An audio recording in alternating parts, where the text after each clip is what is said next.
The gate guard at Naval Amphibious Base, Coronado, squinted at the orders through his booth window, then looked up at Kayla Chun with barely concealed confusion. "You're reporting for BUD/S assessment?" The question came with a glance at her face that lingered on features still losing their teenage softness. She was 18, though she knew the doubt in his expression had less to do with her age than the fact that she existed at all in this context. "Yes, petty officer. My orders are current." She kept her voice level, watching him process the improbability of a girl barely out of high school presenting herself for the Navy's most brutal selection process. The guard's eyebrows climbed as he scanned the document again, searching for some clerical error that would make sense of what he was seeing. He waved her through with a shake of his head, the barrier arm rising to admit her truck into a world that had never intended to include her. Kayla drove past the iconic silver frogman statue, its bronze musculature catching the early light at 0545, and felt her pulse tick upward, not from nerves, but from the simple fact of arrival. She had spent 3 years preparing for this morning, and now the preparation was over. The Phase 1 training facility sprawled before her in utilitarian concrete and chain link, its architecture designed for function rather than comfort. She parked and stepped out into air that tasted of salt and carried the distant rhythm of surf against sand. The training yard held perhaps 40 men in various stages of preparation, their bodies advertising years of strength conditioning, their ages ranging from early 20s to what looked like mid-30s. Every one of them was male, physically imposing, and none of them looked remotely surprised to be there. Kayla walked toward the command building, aware of how her presence created a ripple of attention. Conversations paused mid-sentence as heads turned, tracking her movement with expressions that cycled through confusion, dismissal, and something approaching amusement. She had expected this. What mattered was that her orders were legitimate and her preparation was complete. Command Master Chief Rodriguez's office occupied a corner of the admin building, its walls decorated with decades of SEAL team photos and a single bronze trident mounted above the desk. Rodriguez stood as she entered, a compact man in his 50s whose weathered face suggested more time underwater than behind desks. He accepted her orders and read them with professional thoroughness, his expression revealing nothing. "You're here on special assessment basis." Rodriguez's statement came flat and factual, neither welcoming nor hostile. "You'll train with Class 347 starting today. Physical standards are identical. Expectations are identical. The fact that you're the only female candidate and the youngest person in the class changes nothing about the program requirements." Kayla nodded, appreciating the directness even as she registered the unspoken caveat that hung in the air between them. Rodriguez was telling her the official position, but his eyes held the calculation of someone who had seen hundreds of candidates attempt this program and knew the statistics of success. "Where are you from, Chun?" The question came as Rodriguez filled out her assignment paperwork, his tone shifting slightly towards something more conversational. "Colorado, Master Chief. Grew up in the mountains outside Colorado Springs." The response was simple, but it carried the weight of the conditioning that had prepared her for this. The years spent at altitude, where her body learned to extract oxygen from thin air with unusual efficiency. Rodriguez glanced up briefly, perhaps filing away this detail for later consideration, then returned to the paperwork. "Drop your gear at Building 7. Rack assignment is posted. First formation is 0600 tomorrow. Class 347 has been training for 2 weeks already, so you're joining in progress. Questions?" "No, Master Chief." She took the assignment sheet he offered and departed, leaving Rodriguez alone with whatever thoughts her presence had generated. Building 7 sat adjacent to the main training area, a 2-story barracks that housed the current BUD/S class. Kayla found her rack assignment on the 2nd floor, a metal frame bed in a bay with 5 other racks, all currently empty as their occupants prepared for evening training. She stowed her duffel and sea bag with practiced efficiency, the movements automatic from years of structure. The sound of boots on stairs announced incoming traffic. 3 men appeared in the doorway, their conversation dying the moment they registered her presence. The silence stretched for several seconds before the tallest one, a heavily muscled candidate with dark hair and a neck thick as a post, spoke up. "You lost." The question carried an assumption that she must be someone's girlfriend or perhaps a new admin clerk who had wandered into the wrong building. "Rack assignment, same as you." Kayla continued organizing her gear without looking up, giving them no reason to engage further, but also refusing to explain herself beyond the obvious fact of her presence. The three men exchanged glances loaded with meaning she could interpret easily enough. The first one snorted softly, a sound halfway between disbelief and derision. Then they moved past her to their own racks. Their conversation resumed in lowered voices punctuated by periodic glances in her direction and the kind of laughter that needed no translation. She finished her setup and headed back outside, leaving them to their speculation. Tomorrow's formation would establish everything that mattered. Words meant nothing here. Performance was the only language this place spoke, and she had come prepared to demonstrate fluency. The evening air had cooled as she walked back toward the training yard, watching other candidates run drills under instructor supervision. Their movements showed the coordination of men who had already bonded through shared suffering, their bodies responding to commands with the synchronization that came from repetition. She was joining a class that had already established its dynamics, inserting herself into a structure that had not planned for her existence. This was fine. She had never expected welcome. The path she had chosen led through resistance, and she had accepted this reality long before submitting her application. What she needed was opportunity, and that had been granted in the form of legitimate orders and a rack assignment in Building 7. Tomorrow would begin the actual test, the one that mattered. Tonight was simply arrival, the moment of stepping across a threshold that thousands of men had crossed before her and no woman had ever been permitted to approach. She stood at the edge of the training yard as the sun dropped toward the Pacific horizon, watching instructors put candidates through exercises designed to reveal weakness and eliminate the unprepared, and felt ready. The question was whether ready would prove sufficient, and that answer would come in measured increments of pain, exhaustion, and the relentless pressure of standards that had broken stronger, older, more experienced candidates than her. She had no illusions about the difficulty ahead. She had only preparation, determination, and the quiet certainty that she had earned the right to attempt this. Class 347 secured their equipment and headed toward the barracks as darkness settled over Coronado. Kayla walked among them, but separate, another candidate in the same program, but not yet part of their brotherhood. That would require proof, and proof required performance, and performance required tomorrow to arrive. She was ready for tomorrow. The air horn blasted at 0530, ripping through whatever dreams Class 347 might have been having. Kayla was already awake, had been for 10 minutes, lying in her rack and listening to the building come alive with groans and movement. She dressed quickly in the prescribed physical training uniform and fell in with the others heading toward the grinder, the concrete expanse where formations happened and fates were decided. Instructor Carter stood at the front of the formation as candidates assembled in ranks, his clipboard catching the early light. He was perhaps 40, built like a fire hydrant with arms that suggested decades of pulling himself through water and over obstacles. His face wore the expression of a man who had seen every type of candidate and remained unimpressed by all of them. Roll call proceeded alphabetically, each name acknowledged with a sharp bark of affirmation. Carter's voice maintained the same gravel-edged tone through the A's and B's until he reached Shun, Kayla, and then his cadence broke. He looked up from the clipboard with deliberate slowness, scanning the formation until his eyes found her in the third rank. Chun. His repetition of her name carried a weight that the others had not, an inflection that drew attention from every candidate present. Step forward.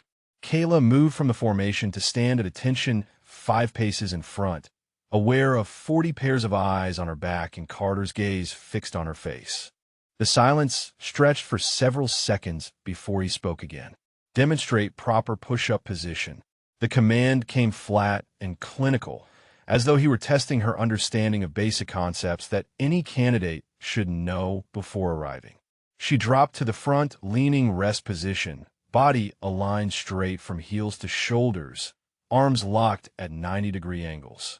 Carter walked around her slowly, examining her form from multiple angles before returning to stand beside her. Adequate. His assessment came with no praise attached.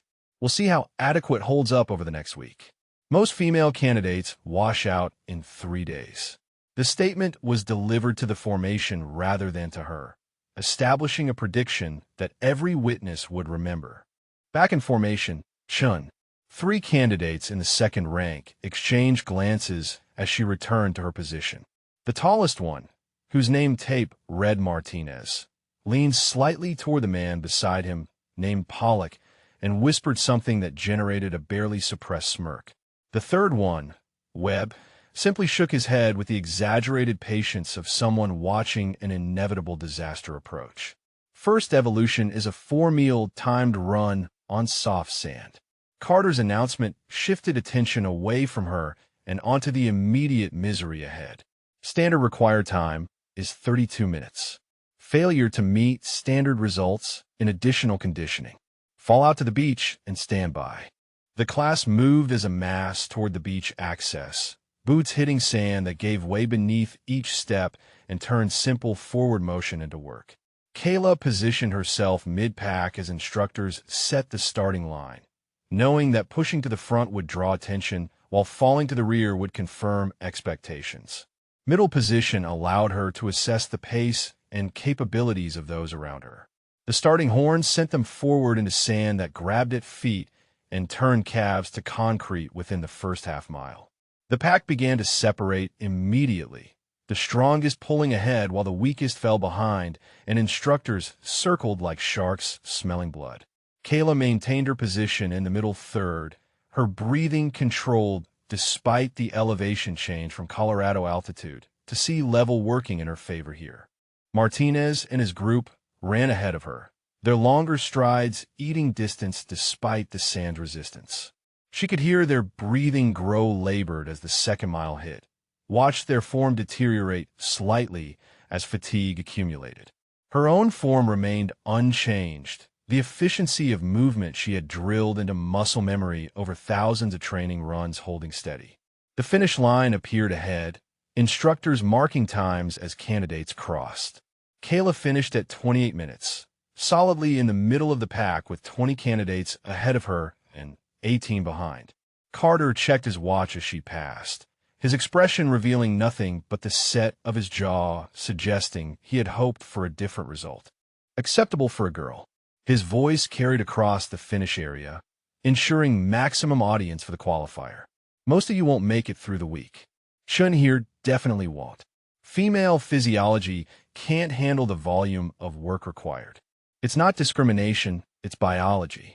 He delivered this assessment with the confidence of someone stating established fact rather than opinion, then moved on to time the remaining finishers. The candidates gathered in the soft sand, chests heaving and legs burning, as Carter briefed the next evolution. Log PT, boat crews of 7. Your crew assignments are posted. Martinez, your boat crew leader for crew 3. Chun, you're in crew 3. Martinez's expression when he heard this news spoke volumes about his feelings on the assignment. He gathered his crew with visible reluctance, and Kayla joined them to find 6 men whose body language ranged from resignation to outright hostility. Martinez made no introductions, simply grabbed one end of the telephone-apolicized log the instructors provided and directed his crew to positions along its length. Log PT consisted of raising, lowering, and carrying the 200-pound log through a series of exercises designed to build teamwork and expose weakness. The crew was supposed to coordinate their movements, sharing the load evenly and moving as one unit. Martinez's crew had other ideas. On the first overhead press, 5 men synchronized their lift while 2 hesitated a fraction of a second, creating an uneven distribution that sent the weight shifting. Kayla found herself bearing disproportionate load as the log rolled toward her position. She adjusted her grip and compensated, muscles straining to stabilize what should have been a shared burden. The pattern repeated through curls, squats, and overhead walks. The coordination that should have developed naturally never emerged. Martinez and Pollock's timing remained slightly off from the others. Webb's grip loosened at crucial moments, and the resulting chaos forced Kayla into constant compensation. By the 20th repetition, her shoulders screamed and her core burned from the continuous correction required to keep the log stable. Carter watched this performance with interest that shifted to something approaching satisfaction. When the evolution ended and crews secured their logs, he approached crew 3 directly. That was pathetic. His assessment landed on the entire crew, but his eyes fixed on Kayla. Chun, your inability to coordinate with your crew is dragging down their performance. Maybe if you spent less time trying to prove something and more time working as a team member, crew 3 wouldn't look like a soup sandwich. The accusation was backwards, and every member of the crew knew it, but none of them spoke up to correct the record. Martinez examined his boots with sudden interest, while Pollock and Webb found reasons to look elsewhere. The silence confirmed what Kayla had already understood. This was intentional, coordinated, and backed by instructor approval. Evening brought debrief in Rodriguez's office, where the Command Master Chief reviewed the day's performance data on his computer. Times, heart rates, and completion metrics scrolled past as he compiled the daily assessment report. His eyes paused on Kayla's numbers, lingered there for several seconds, then moved on without comment. But the pause had been there, brief and telling, suggesting that someone was paying attention to more than just the surface narrative. Class 347 secured for the night, candidates dragging their exhausted bodies back to the barracks for minimal rest before tomorrow's repetition. Kayla cleaned her gear in silence, while Martinez's group occupied the far end of the bay, their conversation punctuated by periodic glances in her direction and laughter that needed no translation. She had expected resistance, but the coordination of it surprised her. This was not organic skepticism from fellow candidates. This was organized, deliberate, and flowing from authority that should have been neutral. Carter's prediction about her failure was not an observation, but a plan, and she had just experienced day 1 of its execution. The question was whether she could outlast a system actively working to eliminate her. The question was whether performance would eventually override prejudice, or whether the goal was to ensure performance never got the chance to speak. The question was how long she could carry disproportionate load before her body broke under weight that should have been shared. Tomorrow would bring the same test again, and the day after that, and the day after that, each repetition grinding away at her capacity until either she proved unbreakable or the system found her breaking point. She fell asleep knowing that adequate would never be sufficient when the standard kept shifting beneath her feet, and that the only path forward led through proving something that should not have required proof at all. Week 2 brought the obstacle course, 50 yards of walls, cargo nets, and balance beams designed to test agility under fatigue. Class 347 lined up at dawn for timed runs, each candidate's performance logged and compared against standard that had remained unchanged for decades. Kayla stood in line behind Martinez's group, watching them complete their runs with times ranging from 9 to 11 minutes. Her turn came as the sun cleared the horizon. She attacked the first wall with momentum, pulled herself over the top, and dropped to the far side, already accelerating toward the cargo net. The course demanded constant motion, no hesitation between obstacles, each element flowing into the next.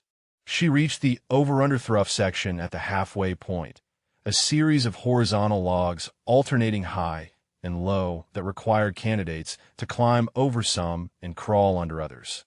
Martinez had positioned himself at this section, officially there to reset obstacles between runs, but functionally blocking her path. As she dove under the first low log, his boot shifted position and caught her shoulder, the impact sending her sideways into the mud pit that flanked the obstacle.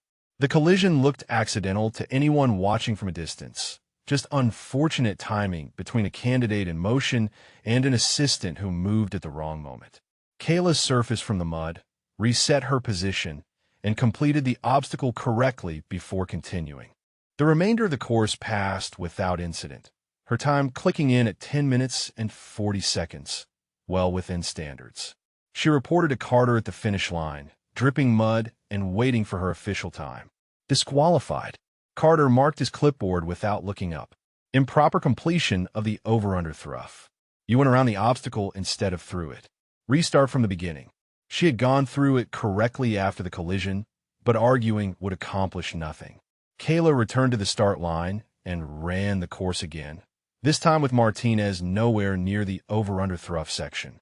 Her second time came in at 10 minutes and 15 seconds. Carter logged it without comment and waved her away to the next evolution. The pool facility occupied a separate building, its Olympic-sized tank maintained at a temperature cold enough to simulate ocean conditions. Pool competency week tested underwater skills that would become essential during dive phase training. Candidates had to demonstrate comfort in an environment where panic meant death, where the only air available was what you brought with you or could share from a buddy's tank. The evolution required tying specific knots underwater while breathing from scuba gear, a test of fine motor control under pressure. Kayla descended to the bottom at 12 feet, her assigned knots laid out on a weighted board. The water pressed against her ears, and the regulator hissed with each breath, familiar sensations from her preparation training.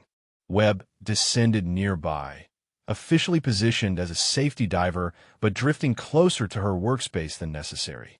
She focused on the bowl and knot, fingers working through the sequence she had practiced hundreds of times. The motion of water around her changed slightly, a shift in current that had no natural source. Webb's fin connected with her tank valve, the impact subtle but sufficient to rotate her tank and put tension on her regulator hose. The adjustment was small enough to be accidental, but precise enough to disrupt her airflow. Kayla reached back to reset her valve position, completed the knot, and surfaced according to protocol. She requested a retest, citing equipment interference. Carter stood at the pool edge, arms crossed, and expression flat. Environmental awareness is part of the assessment. Chun, you need to maintain your equipment security regardless of conditions. Request denied. Move to the next evolution. The pattern had become clear. Each training day brought a new form of interference. Each incident carefully calibrated to appear accidental while creating conditions for failure. Martinez's crew never quite synchronized during boat work. Her equipment developed malfunctions at rates that defied probability. Training evolutions that should have been straightforward became minefields of manufactured obstacles. In the barracks that evening, Martinez sat on his rack and spoke to Pollock in a voice just loud enough to carry. Orders came from Carter to make it impossible. His words were meant to be overheard, a message delivered indirectly but unmistakably. Not just difficult, impossible. He wants her gone before Phase 2 starts. Pollock nodded and said nothing, but his glance toward Kayla confirmed the message had reached its intended audience. Webb pretended to be absorbed in gear maintenance, his silence more telling than any response. The conspiracy was not hidden because it did not need to be. Who would she report it to when the instructor giving orders was the same instructor evaluating her performance? Night navigation training took place on a course marked with reflective posts, candidates using compass and pace count to reach checkpoints in darkness. Kayla received her compass from the equipment cage, checked its function, and headed to the start point. The course wound through brush and uneven terrain, designed to test land navigation skills that would matter during reconnaissance operations. Her compass behaved erratically from the first checkpoint, the needle swinging in ways that made no sense given her direction of travel. She completed the course using terrain association and dead reckoning, arriving at the finish point 15 minutes late, but having touched all required checkpoints. Carter failed her for exceeding time standards, logged a failure, and moved on to the next candidate. Later inspection of her compass revealed small magnets affixed to the base plate, placed precisely to disrupt the needle without being immediately visible. Someone with access to the equipment cage had prepared her compass specifically to fail. The sabotage required premeditation, access, and confidence that no consequences would follow discovery. Rodriguez worked late in his office, the glow of his computer screen illuminating decades of SEAL memorabilia on the surrounding walls. He had pulled the training log for Class 347, was reviewing performance data with the attention to detail that had kept him alive through 25 years of operations. Something in the patterns bothered him, an anomaly that his experience recognized even if he could not yet articulate its nature. Kayla Chin's equipment failure rate exceeded any candidate in the database. Her disqualifications came at a frequency that suggested either profound incompetence or external interference. But her successful evolutions, the ones where equipment functioned and obstacles remained clear, showed times and performance metrics that placed her in the top third of the class. The disparity made no sense unless the variable was not her capability, but her circumstances. Rodriguez opened a second screen and began cross-referencing timestamps. When had each equipment failure occurred? Who had signed out the failed items from supply? Which instructor had been present during each disqualification? The data began forming a picture that his instincts had already suspected, but his position required him to prove before acting. The numbers told a story that words would have obscured. They showed a candidate performing well when conditions were neutral and failing when conditions were compromised. They showed equipment failures clustered around one candidate with statistical impossibility. They showed a pattern that his years of experience recognized as operational interference, the kind of coordinated action that required planning and authority. He saved his analysis to a secure file and checked the time. 0200, 4 hours until the next training day began and the pattern continued. Rodriguez had seen many candidates fail BUD/S for legitimate reasons. He had also seen the program used as a weapon by instructors who let personal bias override professional standards. The difference was usually visible in the data if you knew how to read it. The question was what to do with this information. Rodriguez held rank and position, but Carter had instructor authority and years of credibility. Accusations without proof would accomplish nothing except alerting the target. But proof was accumulating in the logs, in the equipment records, in the statistical anomalies that screamed manipulation to anyone willing to look. He would continue gathering data while watching for the mistake that would make the pattern undeniable. Every conspiracy eventually broke operational security. Every conspiracy eventually provided the evidence needed to dismantle it. Rodriguez had patience and access and the professional obligation to ensure BUD/S selected candidates based on capability rather than prejudice. Kayla returned to her rack near midnight, body exhausted and mind calculating how long she could sustain performance against active resistance. The physical challenges she had prepared for extensively. The coordinated sabotage backed by instructor authority was a variable her preparation had not adequately accounted for. She was fighting two battles simultaneously, one against the program's legitimate standards and another against a system determined to manufacture her failure. Sleep came slowly, interrupted by questions about whether persistence would prove sufficient when the opposition held all structural advantages. Tomorrow would bring new variations of the same interference, new equipment failures, new obstacles positioned to trip her at crucial moments. The only path forward required outlasting a campaign designed specifically to break her, and the campaign showed no signs of fatigue while her body accumulated damage from carrying disproportionate loads through evolutions rigged for failure. The darkness held no answers, only the certainty that tomorrow would test whether she could endure what should never have been required. Hell Week preparation briefing took place in the largest classroom. All of Class 347 assembled to receive final instructions before the program's defining crucible. 5.5 days of continuous training with a total of 4 hours of sleep, designed to push candidates beyond what they believe possible and eliminate those who lack the mental fortitude to continue when their bodies scream for mercy. Carter stood at the front of the room, his pointer tapping against the projection screen showing the week's schedule. Each candidate will carry standard load configuration with the following exception. He paused, letting silence build before continuing. Chen will carry an additional medical pack for safety purposes. The pack weighs 15 pounds and must be maintained throughout all evolutions.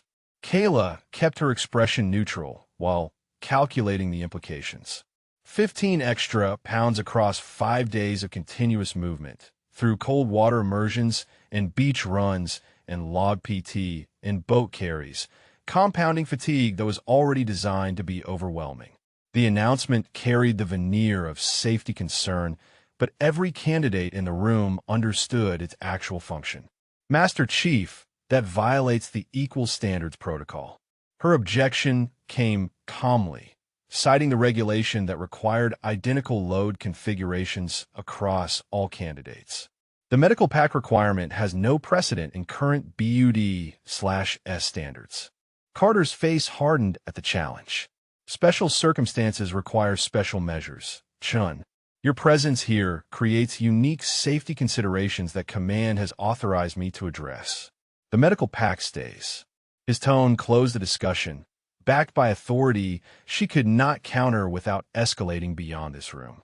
Hell Week began Sunday evening with Breakout, instructors using explosions and chaos to shatter whatever mental preparation candidates had constructed. The surf torture evolution came third, requiring boat crews to sit linked arm in arm in 58-degree water while waves crashed over their heads. Standard rotation was 8 minutes in the water for minutes out for active warming. Kayla's crew entered the surf at 2200 hours, the Pacific swallowing them in cold that punched through wet suits and attacked core temperature with relentless efficiency. The 8-minute rotation completed and instructors pulled other crews out for warming, but Crew 3 remained in position. 9 minutes passed, then 10, then 12. The cold penetrated deeper, turning extremities numb and forcing bodies to burn more fuel, maintaining core temperature. 2 male candidates from other crews were pulled at the 10-minute mark, showing early hypothermia signs, their shivering violent enough to concern medical staff. Kayla's shivering was minimal, her body responding to cold water with efficiency that made no sense to the corpsmen monitoring her vitals. At 12 minutes, Carter finally whistled their crew out, his expression showing frustration rather than concern. The medical tent brought momentary warmth and forced calories. A corpsman checked Kayla's core temperature and frowned at the reading, checked it again with a different thermometer, then made a note on his evaluation sheet. Your temp is 98.4. That's impossible after 12 minutes at 58 degrees. His confusion was evident, but he cleared her to continue, adding a flag to her file for later review. Rock portage came next. Boat crews navigating through breaking surf to land on rocky shore without capsizing. The evolution tested coordination under dangerous conditions where mistakes resulted in injuries and failed boats meant failed crews. Martinez positioned himself at the bow of their boat as they approached the rocks, supposedly calling timing for the landing. His call came 2 seconds late, the delay deliberate and sufficient to catch them between waves. The boat capsized in the impact zone, dumping all 7 crew members in a churning water filled with rocks and their own overturned boat. Kayla surfaced, helped pull the boat to shore, and reset for another attempt. Carter was waiting on the beach. Crew 3 fails this evolution. His announcement came before they had fully secured the boat. Chen's positioning caused the capsize. Poor coxswain awareness. The accusation was backwards. Martinez had been calling positions, but arguing meant nothing when the instructor's word was final. The other 6 crew members turned hostile eyes toward her, their exhaustion finding easy target in the person Carter had designated as cause of their failure. Night log PT began at 0300, crews working with telephone pole logs under darkness and instructor harassment. Martinez's crew approached their log with visible reluctance, the tension from the failed rock portage still raw. Carter pulled Kayla aside before they began. Your crew refuses to work with you anymore, Chun. Safety issue. You'll complete this evolution solo. He gestured toward a log lying separate from the others. 180 pounds of telephone pole, that's standard protocol, required 7 people to manage. Solo carry of a crew log was not part of any official BUD/S standard. It was punishment framed as evolution. She positioned herself under the log, found the balance point, and lifted. The weight settled onto her shoulders and compressed her spine, every pound of the load plus her 15-pound medical pack combining in a mass that should have been distributed across multiple bodies. The required distance was 200 yards down the beach and back. She started walking. Pain became everything within 50 yards. Her legs shook, her shoulders burned, and her core worked overtime just maintaining posture under the load. Each step was a negotiation between forward progress and collapse. The other crews completed their evolution and secured their logs, standing in formation and watching her solo struggle. Carter watched too, his expression suggesting he expected her to quit before reaching the turnaround point. She made the turnaround at 100 yards and started back, now moving into wind that added resistance to every step. Her vision tunneled, consciousness narrowing to the next footfall and the one after that. The load became abstract, just weight that had to be moved through space regardless of what her body claimed was impossible. At 190 yards, her legs gave out, and she went down, the log rolling off her shoulders and into the sand. Medical arrived within seconds, corpsmen checking her vitals and looking for injuries. Her pulse was elevated but steady, her breathing labored but functional, her muscle responses showed extreme fatigue but no damage. They cleared her to continue after 5 minutes rest. She completed the final 10 yards dragging the log rather than carrying it, crossed the finish line, and collapsed again. Carter approached as she lay in the sand, his face showing something between disappointment and grudging acknowledgement. "That was stupid, Shun. Dangerous and stupid. But you finished." He logged her completion and moved on to the next evolution, leaving her to recover enough to continue. Lieutenant Commander Hayes observed this performance from a distance, having positioned himself to watch Hell Week's progression. He had been BUD/S officer in charge for 3 years and understood the difference between challenging a candidate and attempting to destroy one. What he had just witnessed crossed lines that regulations explicitly prohibited. Hayes returned to his office and found a message waiting from Rodriguez requesting immediate meeting. The Command Master Chief arrived within minutes, carrying a tablet loaded with data analysis. He spread the evidence across Hayes' desk: equipment failure logs, timestamp correlations, statistical anomalies, and now video footage from Hell Week showing rotation times that violated established protocols. "Sir, we have a problem." Rodriguez's statement came flat and factual, a professional delivering evidence rather than opinion. Instructor Carter is conducting systematic sabotage of candidate Shun. The data shows coordination, premeditation, and safety violations that put her at significant risk. This is beyond tough training. This is intentional destruction. Hayes reviewed the evidence with attention that revealed both his concern and his calculation of what action would be required. The timestamp logs alone showed protocol violations sufficient for removal of an instructor from training duties. The equipment tampering evidence suggested potential criminal charges. The safety violations during Hell Week demanded immediate intervention. "I received Carter's request to remove Chun from training this morning." Hayes pulled up the email on his screen. It's timestamped from 0600 that day. He filed it before this Hell Week evolution began. His voice carried the weight of understanding what that timing meant. He was creating preemptive justification for breaking her. The 2 officers sat in silence, processing the implications. An instructor attempting to destroy a candidate was not unprecedented in BUD/S history, but the evidence was rarely this comprehensive or the intent this clear. The question was no longer whether intervention was justified, but what form that intervention needed to take. Rodriguez closed his tablet and looked directly at Hayes. "Sir, I need to continue gathering evidence, but Chen needs to be informed that someone is documenting this. She's fighting blind against a rigged system." Hayes shook his head. "Not yet. If she knows we're investigating, it changes her behavior and potentially compromises the evidence. She continues training normally while we build the case." His decision was tactical rather than compassionate, protecting the investigation rather than the individual, but his expression showed he understood the cost. Rodriguez accepted the order and departed, leaving Hayes alone with evidence that would end Carter's career and potentially result in court-martial. The investigation was now official, documented, and expanding. What happened next would depend on whether Carter made additional mistakes or whether the evidence already gathered was sufficient for action. Hell Week continued through dawn, candidates moving from evolution to evolution in an exhausted blur. Kayla completed each one, her body running on reserves she had built through years of high-altitude training, while her mind calculated how much more damage she could sustain. The 15-pound medical pack never left her shoulders. The sabotage never stopped. But neither did she, and that persistence was becoming its own form of evidence that someone above Carter's authority level was beginning to document. Rodriguez spent the next 48 hours building a case that would survive legal scrutiny.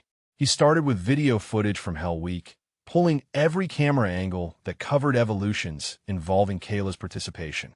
The security office maintained recordings of all training areas, ostensibly for safety review, but functionally providing documentation of everything that happened on the grinder, in the surf zone, and throughout the obstacle courses. The timestamp analysis revealed a pattern that was mathematically impossible to dismiss as coincidence. Kayla's boat crew had been held in 58-degree water for 12 minutes on 3 separate occasions during Hell Week, while every other crew's longest immersion was 8 minutes and 30 seconds. Rodriguez compiled the data into a spreadsheet that showed the disparity in stark numerical terms, each extra minute representing increased hypothermia risk that violated established safety protocols. He cross-referenced the equipment failure logs next, pulling requisition records from the supply database.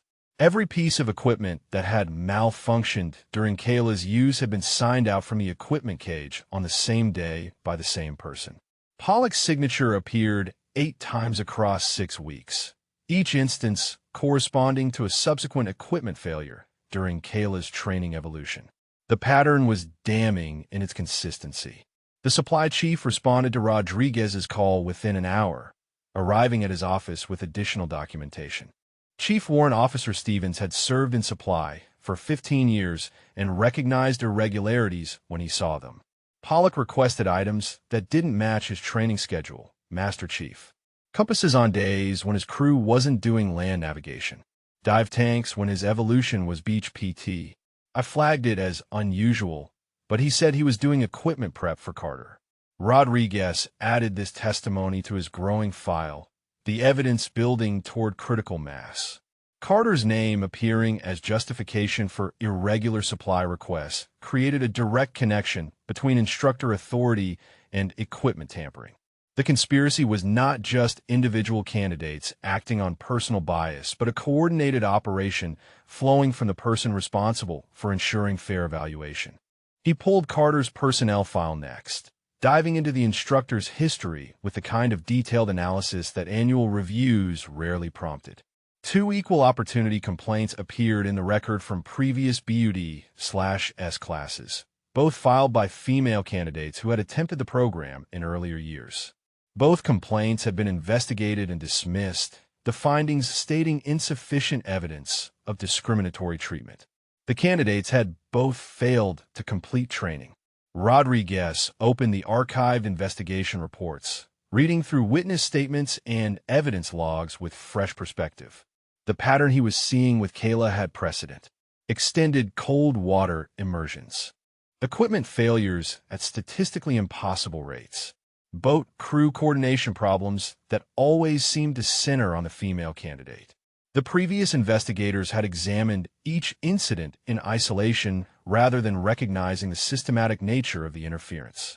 He compiled a timeline showing Carter's instructor assignments over 6 years, noting which classes had included female candidates and what happened to those candidates. The pattern was consistent across 4 separate instances. Female candidate arrives. Carter expresses concern about safety and capability. Candidate experiences elevated equipment failure rates and unusual training complications. Candidate fails to complete program. Carter's evaluation cites lack of capability rather than external interference. This historical pattern transformed the current situation from possible personal bias into documented institutional problem.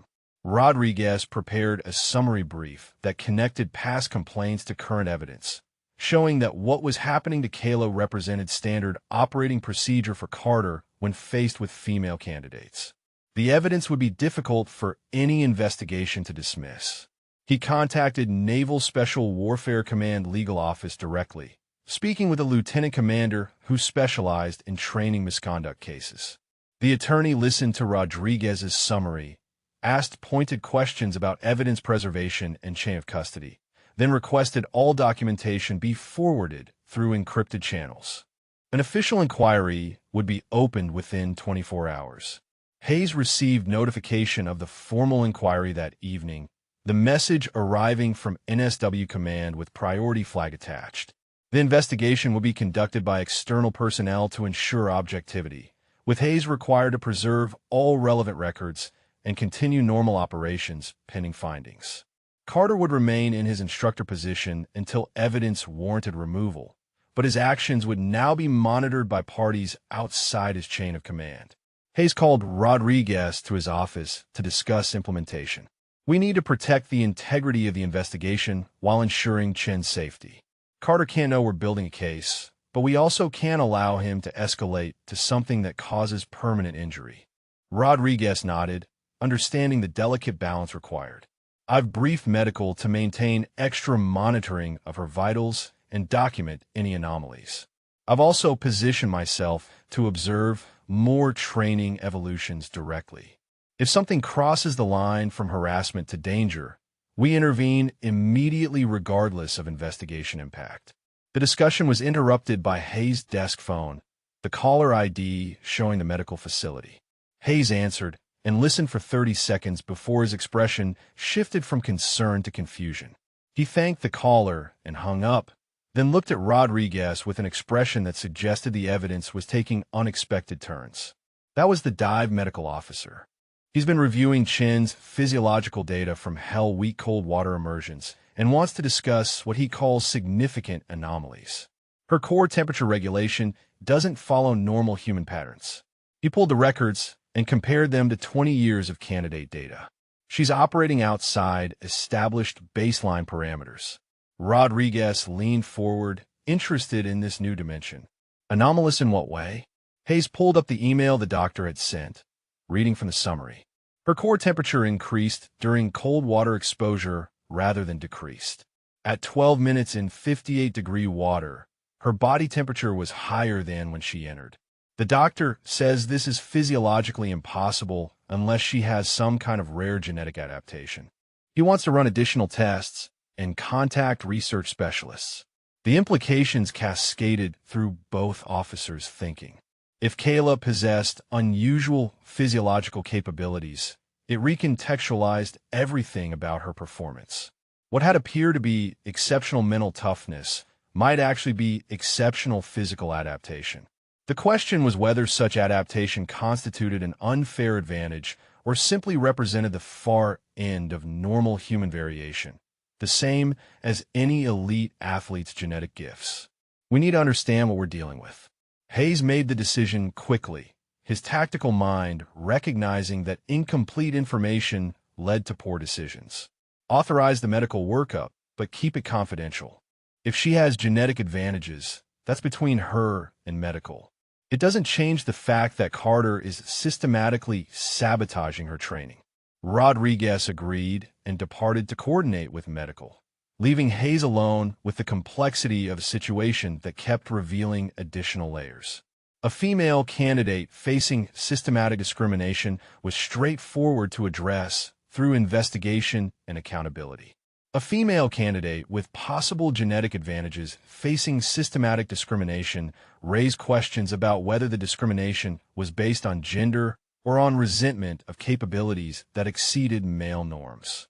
The investigation would need to address both dimensions, documenting the misconduct while also determining whether Kayla's performance represented trained excellence or biological advantage that some would argue created unequal competition.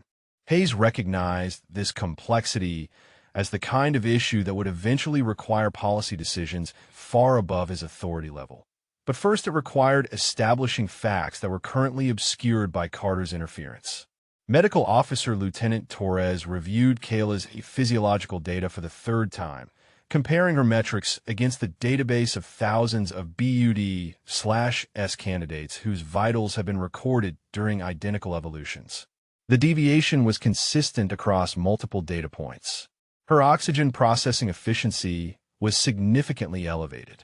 Her cold tolerance was beyond established norms. Her recovery times were faster than statistical models predicted. Torres pulled research journals on high-altitude physiological adaptation, reading case studies of populations living above 10,000 feet whose bodies had evolved more efficient oxygen processing.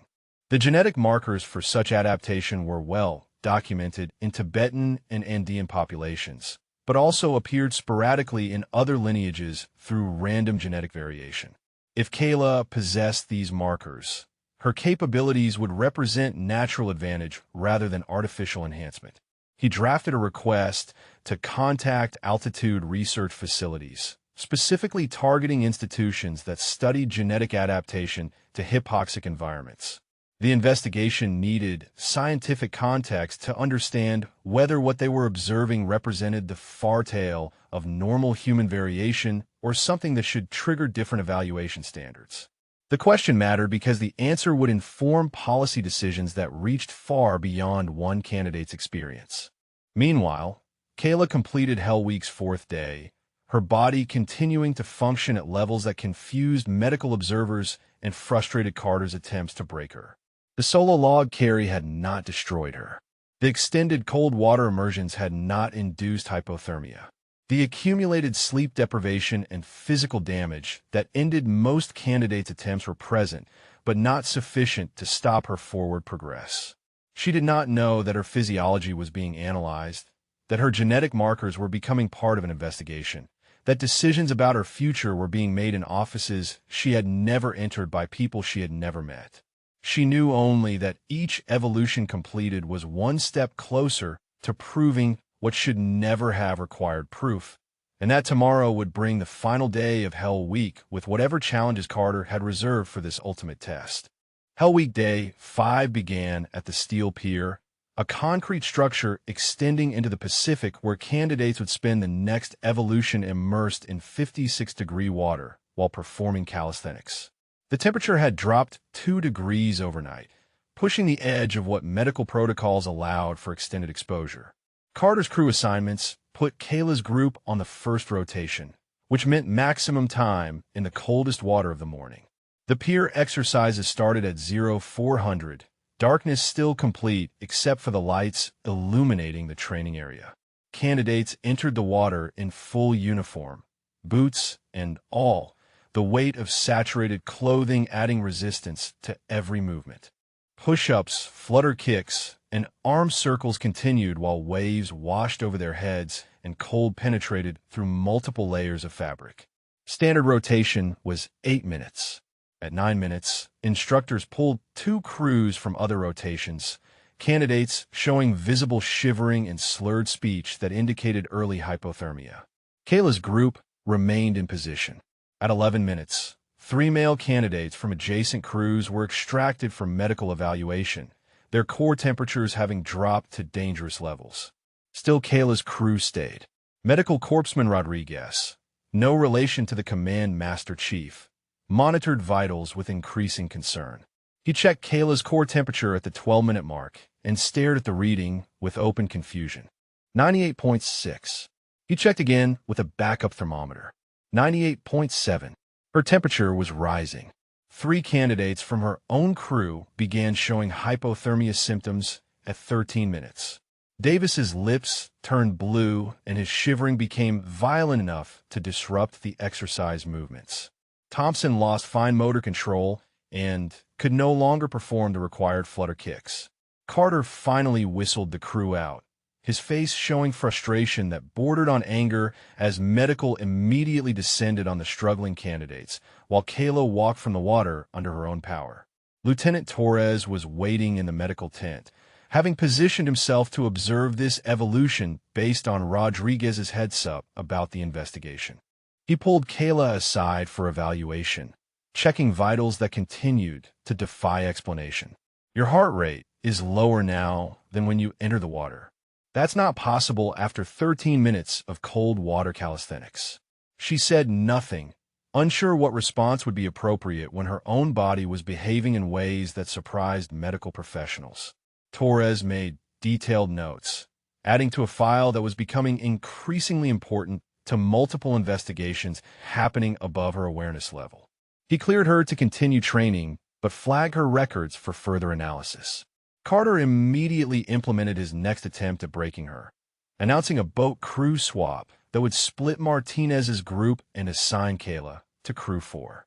This crew was currently in last place among all Hell Week boats, struggling with coordination and facing potential elimination if their performance did not improve. Carter framed the assignment as a leadership test, but everyone understood it as punishment detail.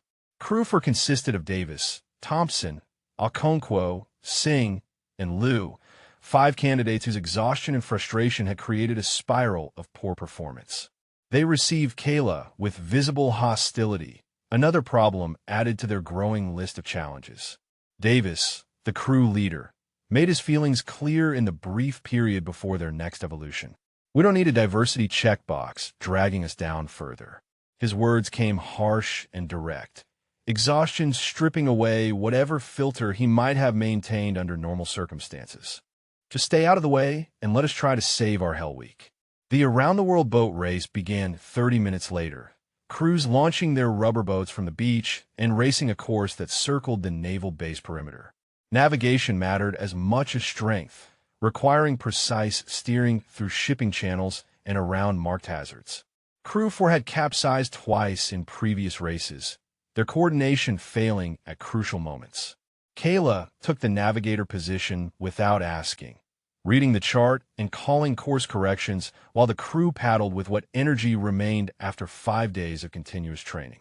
The route required threading between anchored ships, maintaining position in strong currents, and timing their approach to the beach landing to avoid wave interference. Her navigation kept them competitive through the first 2 legs. When Okonkwo's paddle broke at the turn point, she called a course adjustment that used current to maintain speed despite being 1 paddle short. When Singh began showing signs of heat exhaustion despite the cold, she redistributed the padding positions to compensate for his reduced output. They crossed the finish line in 3rd place, the crew's best performance of Hell Week. Carter waited on the beach, clipboard ready to log their time. He approached the boat as they secured it, his expression showing calculation rather than acknowledgement. Improper load distribution during the race. Chen took too much steering authority and disrupted crew coordination. Crew 4 is disqualified for this evolution.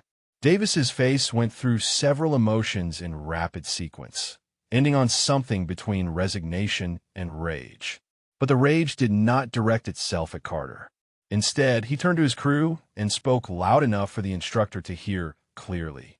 She navigated us to 3rd place with a broken paddle and a man down. That's the best we've done all week.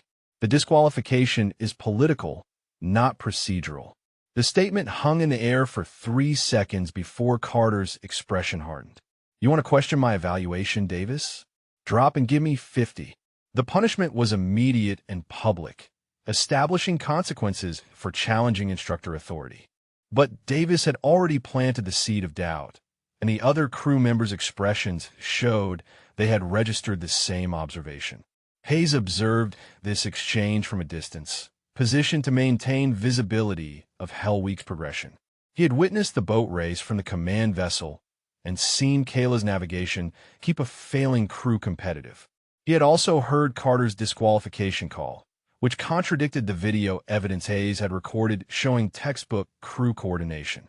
The pattern of manufactured failures was becoming impossible to ignore even for observers who wanted to give Carter the benefit of professional judgment. Night beach runs began at 2200 hours, crews carrying their boats on their heads while covering prescribed distances in soft sand. The boats weighed 200 pounds empty, more with accumulated sand and water. Hell weeknight runs were designed to test whether candidates could maintain performance when exhausted, cold, and operating in darkness with minimal visibility. Thompson developed severe leg cramps during the second mile, his legs seizing up completely and forcing him to stop. Standard protocol would have the crew continue at reduced strength, but Kayla moved to his position and took his corner of the boat without being asked. The load redistributed across 6 people instead of 7, her shoulders taking additional weight that pushed her own exhaustion toward critical levels. The crew completed the evolution with Kayla carrying double load for the final 3 miles. They crossed the finish line and set their boat down, Thompson collapsing immediately while medical attended to his cramping. Carter approached with his evaluation form, clearly intending to fail them for having a crew member unable to complete the run. Hayes's voice came across Carter's radio before the instructor could speak. Override on crew for evaluation. Medical issue with Thompson is documented. Crew completed evolution with remaining members, which meets standard protocol. Log completion time as satisfactory. The command intervention was public, direct, and impossible to misinterpret. Carter's authority was being checked by superior rank. The instructor's face flushed, but he complied, logging the completion time without comment before walking away from the beach. The dynamic had shifted. Hayes was no longer observing from a distance, but actively countering decisions that crossed the line from tough training into systematic destruction.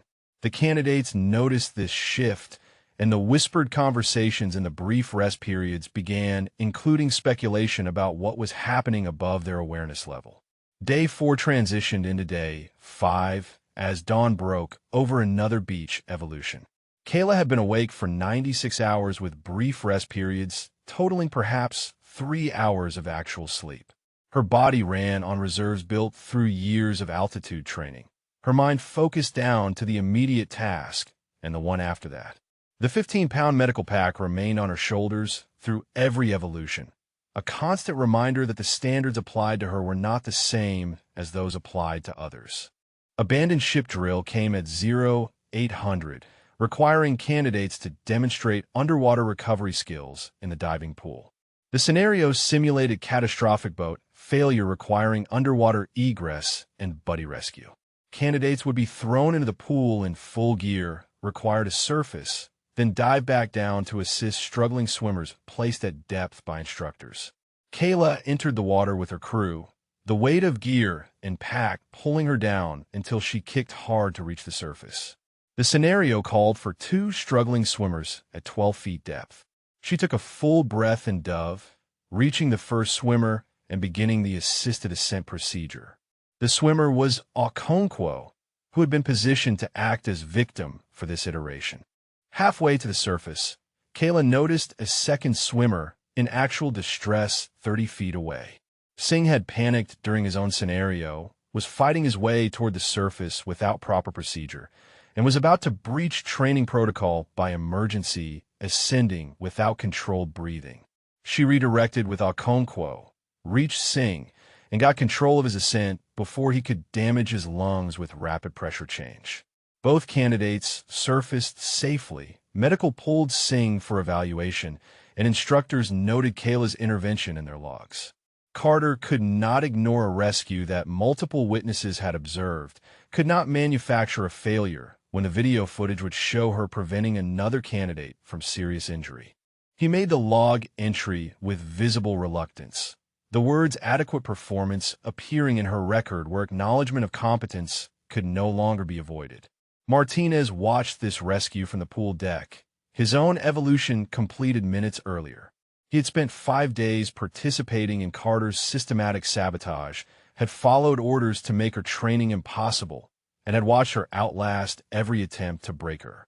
Something in his expression shifted as he observed her pull Singh from danger, some calculation rebalancing between loyalty to instructor authority and recognition of capability that could no longer be denied.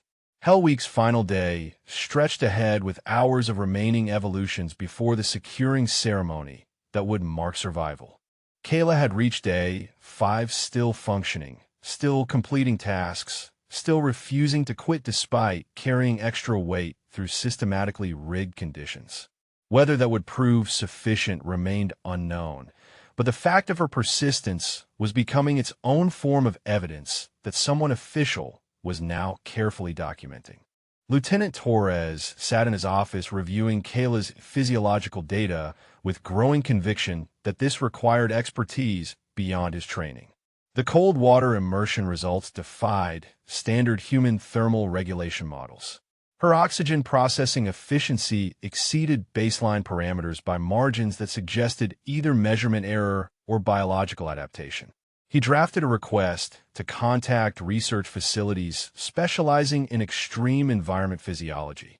The response came within 6 hours from Dr. Sarah Chun at the University of Colorado's Altitude Research Laboratory. Torres had included enough data in his inquiry to prompt immediate interest from someone who recognized the pattern. The phone conversation that followed would reshape how everyone involved understood what they were observing. Those metrics are consistent with high-altitude genetic adaptation. Dr. Chen's voice carried the certainty of someone who had spent 20 years studying this phenomenon. Your candidate exhibits markers we typically see in populations living above 12,000 feet for multiple generations. Enhanced oxygen extraction, improved cold tolerance, more efficient energy utilization under stress. Where did she grow up? Colorado Springs area, Torres replied, pulling Kayla's file. But that's only 6,000 feet elevation, not high enough for the kind of adaptation you're describing. Dr. Chen paused, then asked a question that would prove crucial. Does her file mention participation in any research studies? We run a long-term project examining rare genetic variants in altitude adaptation. Some individuals carry markers that produce extreme responses even at moderate elevation. Torres searched the application file Rodriguez had provided, finding a reference buried in supplementary documentation. Subject participant in Pikes Peak High Altitude Physiology Study, years 2018 through 2023. The notation had been included as part of her medical history, but apparently not flagged as significant by initial reviewers. That's my study. Dr. Chen's tone shifted to recognition. Kayla Chun. I should have made the connection from the name. She's one of our most remarkable subjects.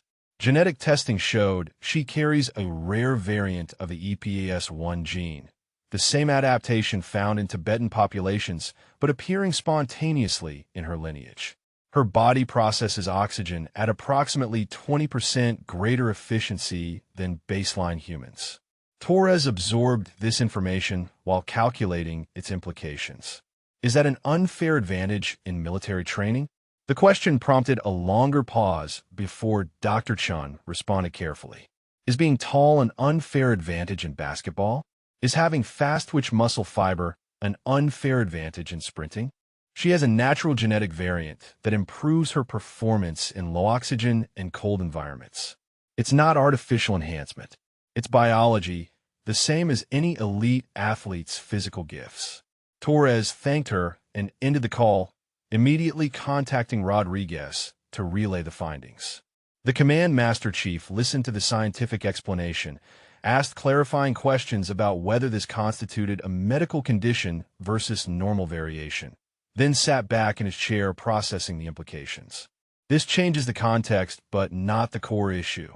Rodriguez's analysis cut through to what mattered. Carter has been sabotaging her regardless of whether she has genetic advantages. The question of whether her advantages are fair is separate from the question of whether his actions are legal. We document both and let command make policy decisions. Hayes received the update that evening, reading Dr. Chen's emailed summary of Kayla's genetic profile with the attention of someone recognizing that this situation had just expanded beyond training misconduct in a territory requiring policy guidance from Naval Special Warfare Command. A candidate with documented genetic advantages that improve performance in conditions central to SEAL operations raised questions that had never been formally addressed because female candidates had never progressed far enough to force the issue. He drafted a message to Vice Admiral Thornton at NSW Command, summarizing both the Carter investigation and the genetic findings. The message was carefully worded to present facts without recommendations, acknowledging that decisions about genetic advantages in military selection belonged at levels above his authority. He sent the message with priority routing and settled in to wait for guidance that would likely take days to formulate. Meanwhile, Kayla knew none of this analysis was happening. She completed Hell Week's final evolutions in a state of exhaustion so complete that consciousness had narrowed to the immediate task. The securing ceremony came Friday afternoon, instructors calling the names of candidates who had survived to hear the words Hell Week secured. Class 347 had started with 142 candidates. 38 remained. Her name was called. She walked forward to receive the brown shirt that marked completion of this phase, accepting it from Rodriguez rather than Carter. The Command Master Chief's expression revealed nothing, but his handshake lasted a fraction of a second longer than standard, conveying recognition that only she would notice. The weekend brought mandatory rest before Phase 2 training would begin. Candidates dispersed to barracks for the first real sleep in 6 days. Kayla collapsed onto her rack, body shutting down with the urgency of systems that had been pushed far beyond normal operational parameters. She slept 14 hours straight, waking only when her body had extracted sufficient recovery to resume basic functions. Monday morning formation brought a change dynamic. Carter was absent, replaced by a new instructor team whose names and faces were unfamiliar. Hayes addressed the class personally, explaining that training would continue under new leadership while administrative matters were being addressed. He offered no specifics, but the careful neutrality of his language told candidates that something significant had occurred above their visibility level. Martinez approached Kayla after formation, his expression carrying discomfort mixed with something resembling shame. His words came quietly, meant only for her to hear. "I need to talk to you about what happened during Hell Week. What I was told to do."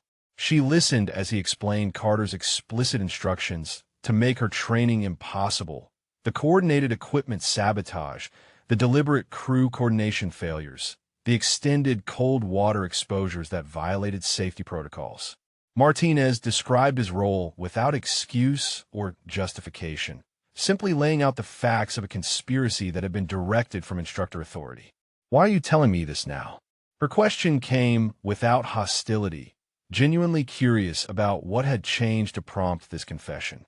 "Because you earned that brown shirt carrying weight nobody else had to carry." Martinez's response held conviction that the past week had forged.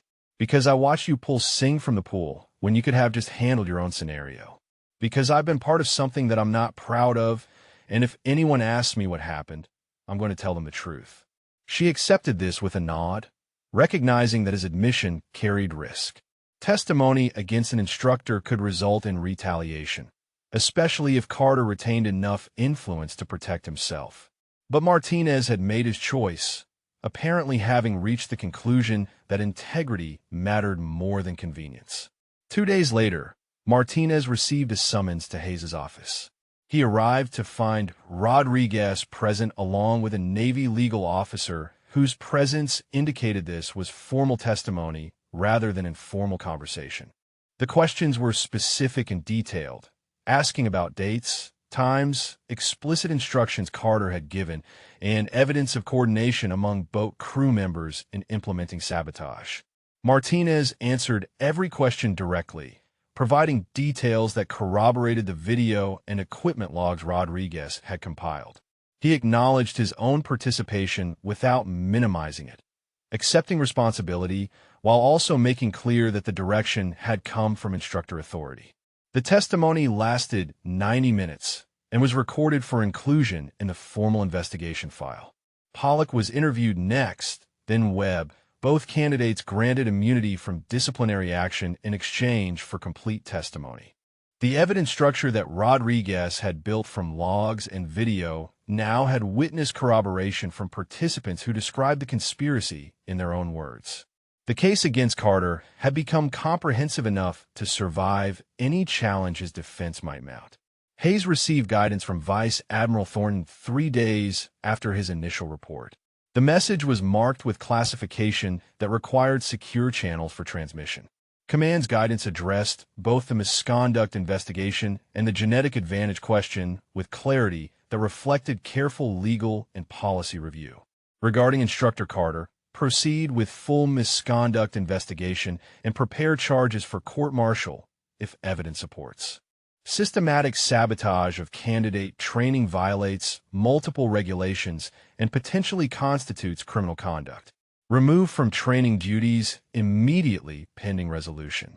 Regarding candidate Chen's genetic profile, Naval Special Warfare Command position is that natural genetic variation falls within acceptable parameters for candidate evaluation. No artificial enhancement is involved. Her advantages are comparable to other candidates' physical gifts and do not constitute grounds for special standards or disqualification. She will be evaluated on performance using standard metrics. The guidance gave Hayes clear authority to act. He drafted the order removing Carter from instructor duties, effective immediately. The notification would be delivered in formation, visible to all candidates who had witnessed the misconduct even if they did not know its full extent.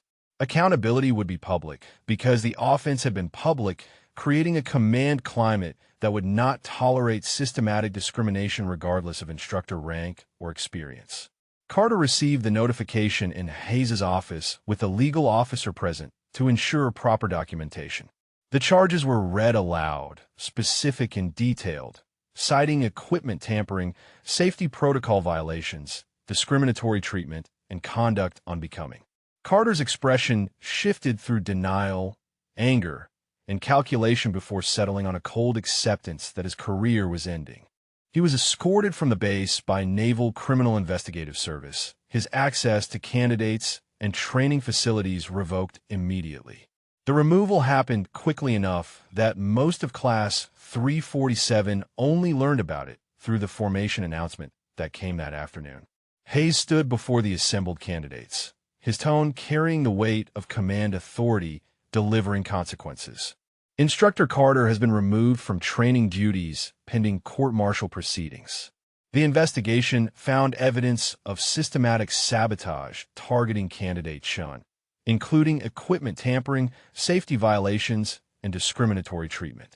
His conduct violated regulations and betrayed the trust placed in instructors to evaluate candidates fairly.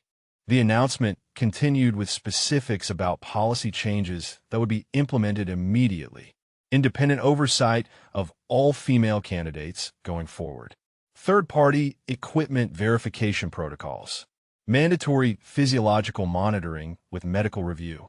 The reforms were designed to ensure that what had happened to Kayla could not happen to future candidates, that the system would have safeguard against instructor misconduct. Hayes concluded with a statement directed at Class 347 specifically. Candidate Chen's performance throughout Phase 1 was legitimate. Her Hell Week completion was earned under conditions that were deliberately made more difficult than standard. Her training record stands without qualification. The vindication was official, public, and unambiguous, establishing for the record that she had succeeded despite systematic opposition rather than failing because of inadequate capability. Kayla stood in formation listening to this announcement with an expression that revealed nothing. The validation was necessary and appropriate, but it arrived after weeks of carrying weight that should never have been required. The question of what came next remained open. Phase 2 training awaiting with its own challenges that would test whether the change command climate would hold or whether resistance would simply take new forms less obvious than Carter's systematic sabotage. Rodriguez was promoted that evening to direct oversight of BUD/S candidate evaluation. His new position created specifically to ensure accountability in instructor conduct. His investigation had been thorough enough to survive legal scrutiny, his integrity proven through willingness to challenge a system that had tolerated misconduct. The promotion was recognition and also insurance, placing someone with demonstrated commitment to fair standards and authority over the program. Class 347 began Phase 2 preparation the following week under new instructor leadership and new oversight structures.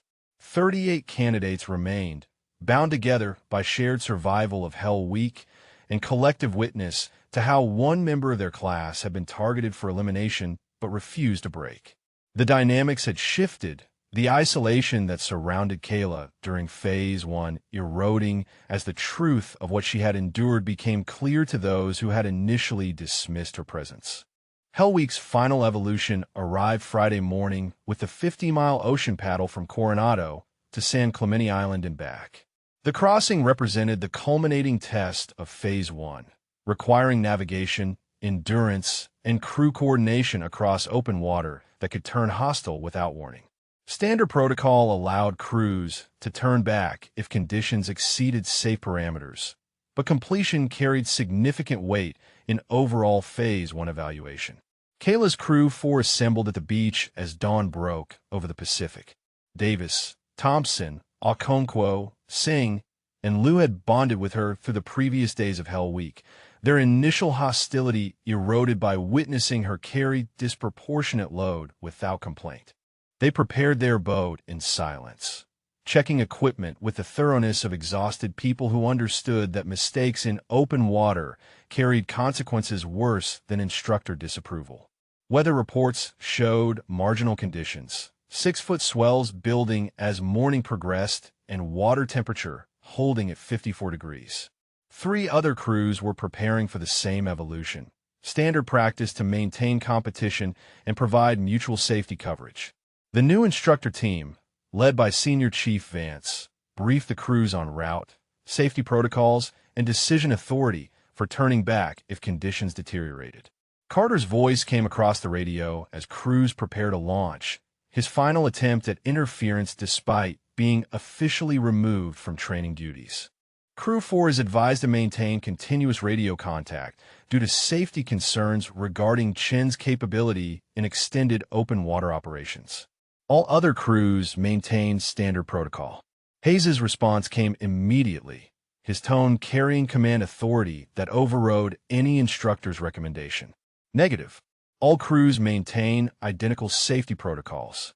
Previous instructor is no longer authorized to issue training directives. Senior Chief Vance has sole authority for this evolution. The exchange was brief but definitive, establishing that Carter's removal was complete and his opinions no longer relevant to training decisions. Crew 4 launched their boat into surf without additional restrictions, paddling through the break zone and heading southwest towards San Clemente Island 40 miles distant. The ocean was never calm, but this morning brought swells that required constant adjustment to maintain heading. Kayla took the navigation position, reading compass and chart while calling course corrections to keep them on the optimal line.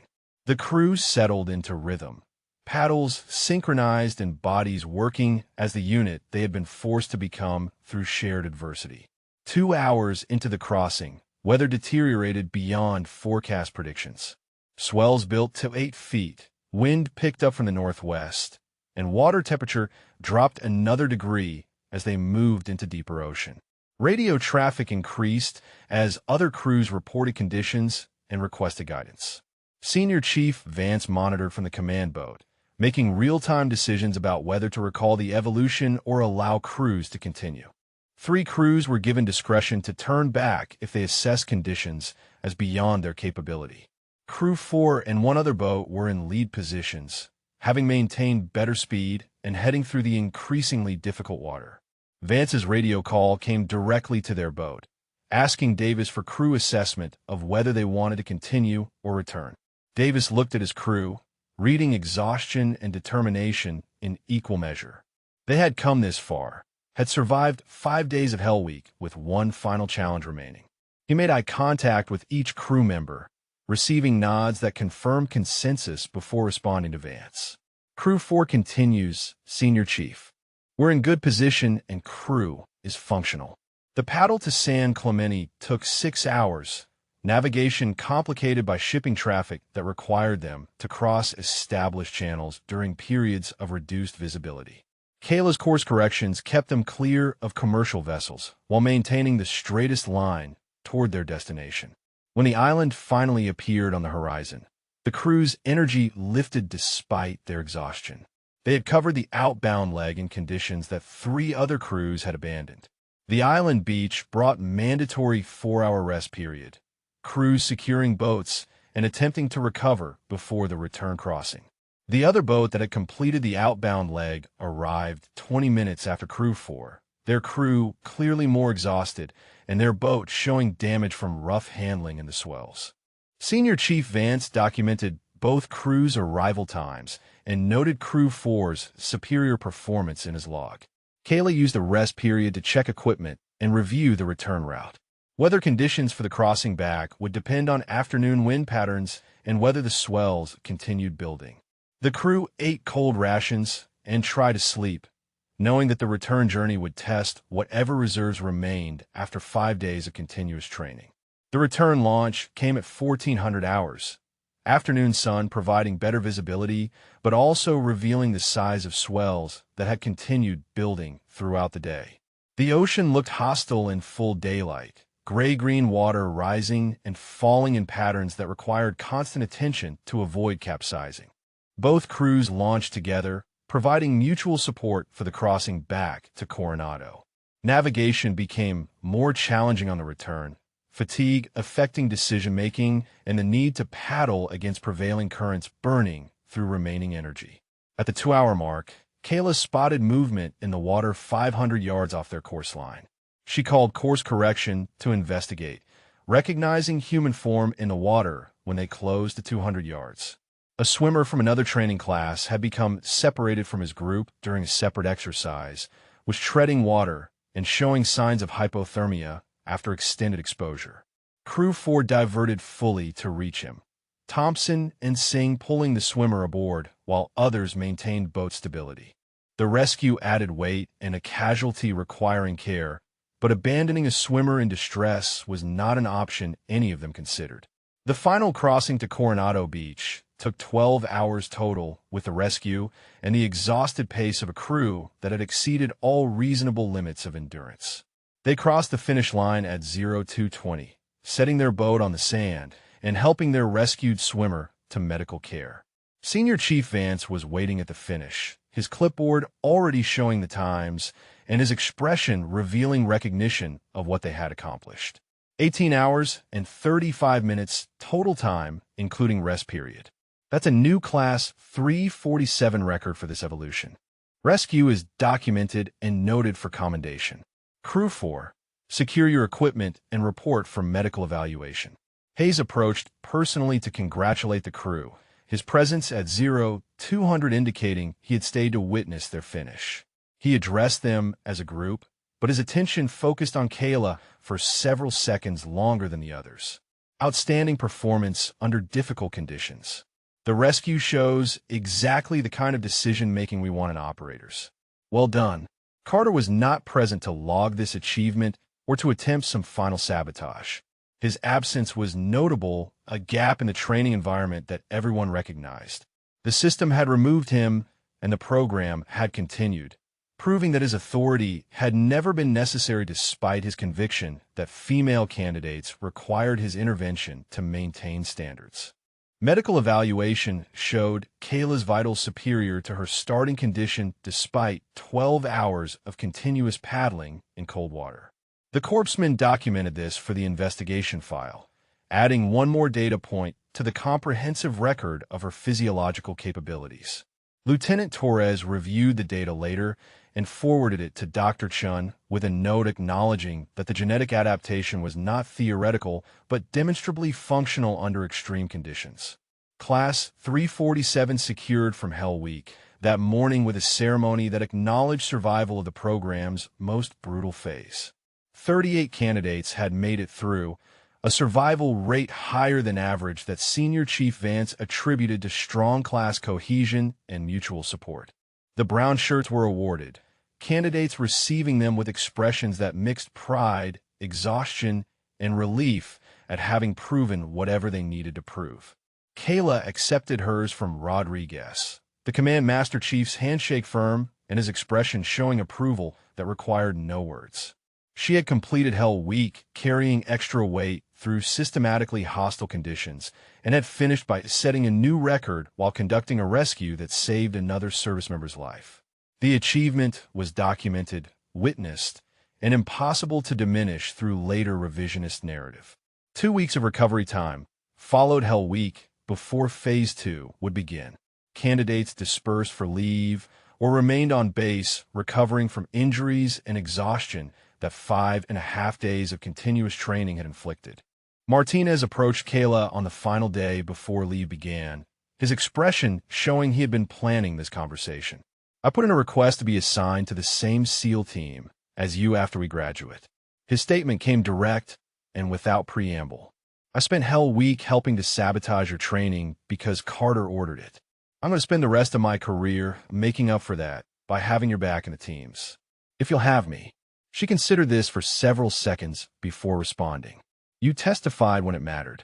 That counts for something. If we both make it through, I'd be glad to have you on my team." The exchange was brief, but carried weight that both understood. Hell Week had broken some candidates and forged others, had exposed character under pressure, and revealed who could be trusted when conditions exceeded comfortable parameters. Martinez had failed the first test, but passed the second, and in the teams, the second test was the one that mattered because it involved choosing integrity over convenience when authority figures offered easier paths. Phase 2 would begin in 14 days, bringing dive training and underwater operations that would test different capabilities than Phase 1's physical endurance focus.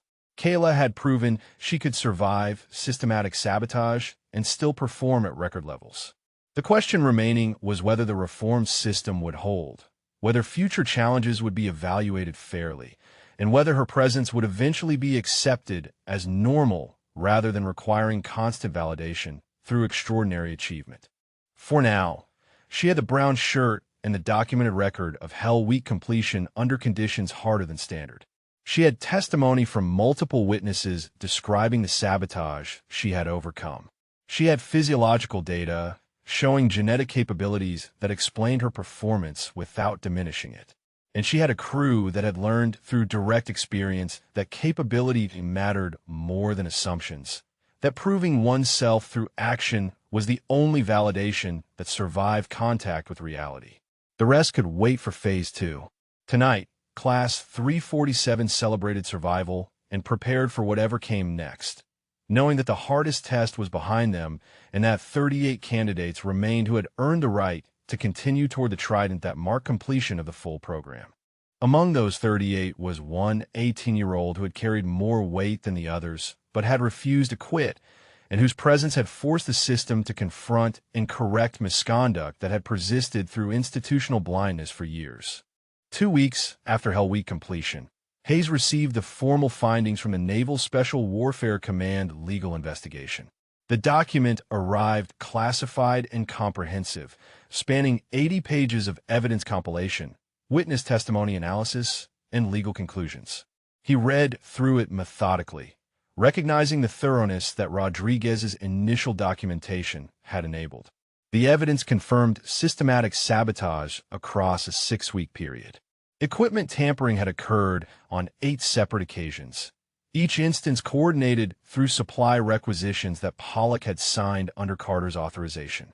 Extended cold water immersion times violated established safety protocols on 12 documented occasions, creating hypothermia risk that medical standards explicitly prohibited. Discriminatory treatment was evidenced through unequal load requirements, boat crew assignments designed to maximize friction, and evaluation standards that shifted based on candidate gender rather than performance. Carter's personnel file revealed historical pattern across 4 years and 7 previous female candidates. Each had faced similar interference, though none had generated the comprehensive documentation that Kayla's case produced. The previous equal opportunity investigations had examined incidents in isolation rather than recognizing systematic nature, allowing the pattern to continue through multiple training cycles. 3 candidates had provided detailed testimony under immunity agreements. Martinez described explicit instructions Carter had given to make training impossible through crew coordination failures and equipment interference. Pollock confirmed the supply requisition scheme and provided timeline of when specific items were tampered with. Webb testified about the underwater tank valve incident and other dangerous interventions that exceeded harassment and approached assault. The legal conclusions were unambiguous. Carter's conduct violated multiple Uniform Code of Military Justice articles, including dereliction of duty, conduct unbecoming an officer, and conspiracy to obstruct military justice. The safety violations alone warranted court-martial, but the systematic discrimination and evidence tampering elevated the charges to career-ending severity. The recommendation was for full court-martial proceedings with dishonorable discharge and confinement as appropriate sentences. Hayes forwarded the findings to Vice Admiral Thornton with his endorsement, adding his own observations about the command climate failures that had allowed the misconduct to persist. The system had multiple oversight mechanisms that should have caught this pattern years earlier, but those mechanisms had failed because investigators examined individual incidents rather than longitudinal data. The reforms Rodriguez had implemented would address these gaps, but Hayes acknowledged that institutional change required admitting institutional failure. Carter's court-martial was scheduled for 6 weeks out, allowing time for defense preparation and witness coordination. The proceedings would be public within military channels, establishing precedent for how similar cases would be handled in future. Hayes knew the case would receive significant attention within NSW community, serving as both accountability measure and warning that systematic discrimination would no longer be tolerated regardless of instructor rank or experience. Meanwhile, Rodriguez implemented the policy changes that Vice Admiral Thornton had authorized. Independent oversight of all female candidates meant third-party observers at every evolution, with performance data reviewed by personnel outside the training chain of command. Equipment verification protocols required supply personnel to inspect and document condition of all gear issued to female candidates, creating audit trail that would reveal tampering immediately. Mandatory physiological monitoring meant medical personnel tracked vitals throughout training, with automatic flags for any candidate showing anomalous responses to standard evolutions.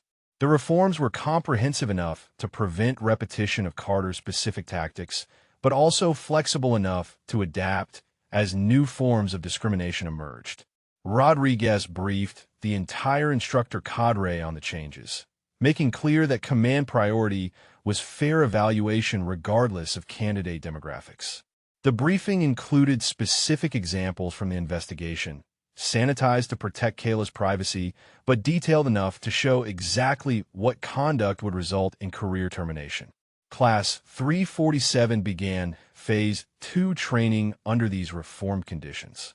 The dive phase tested underwater capabilities that would be essential for SEAL operations, requiring comfort in an environment where mistakes meant death and panic meant failure.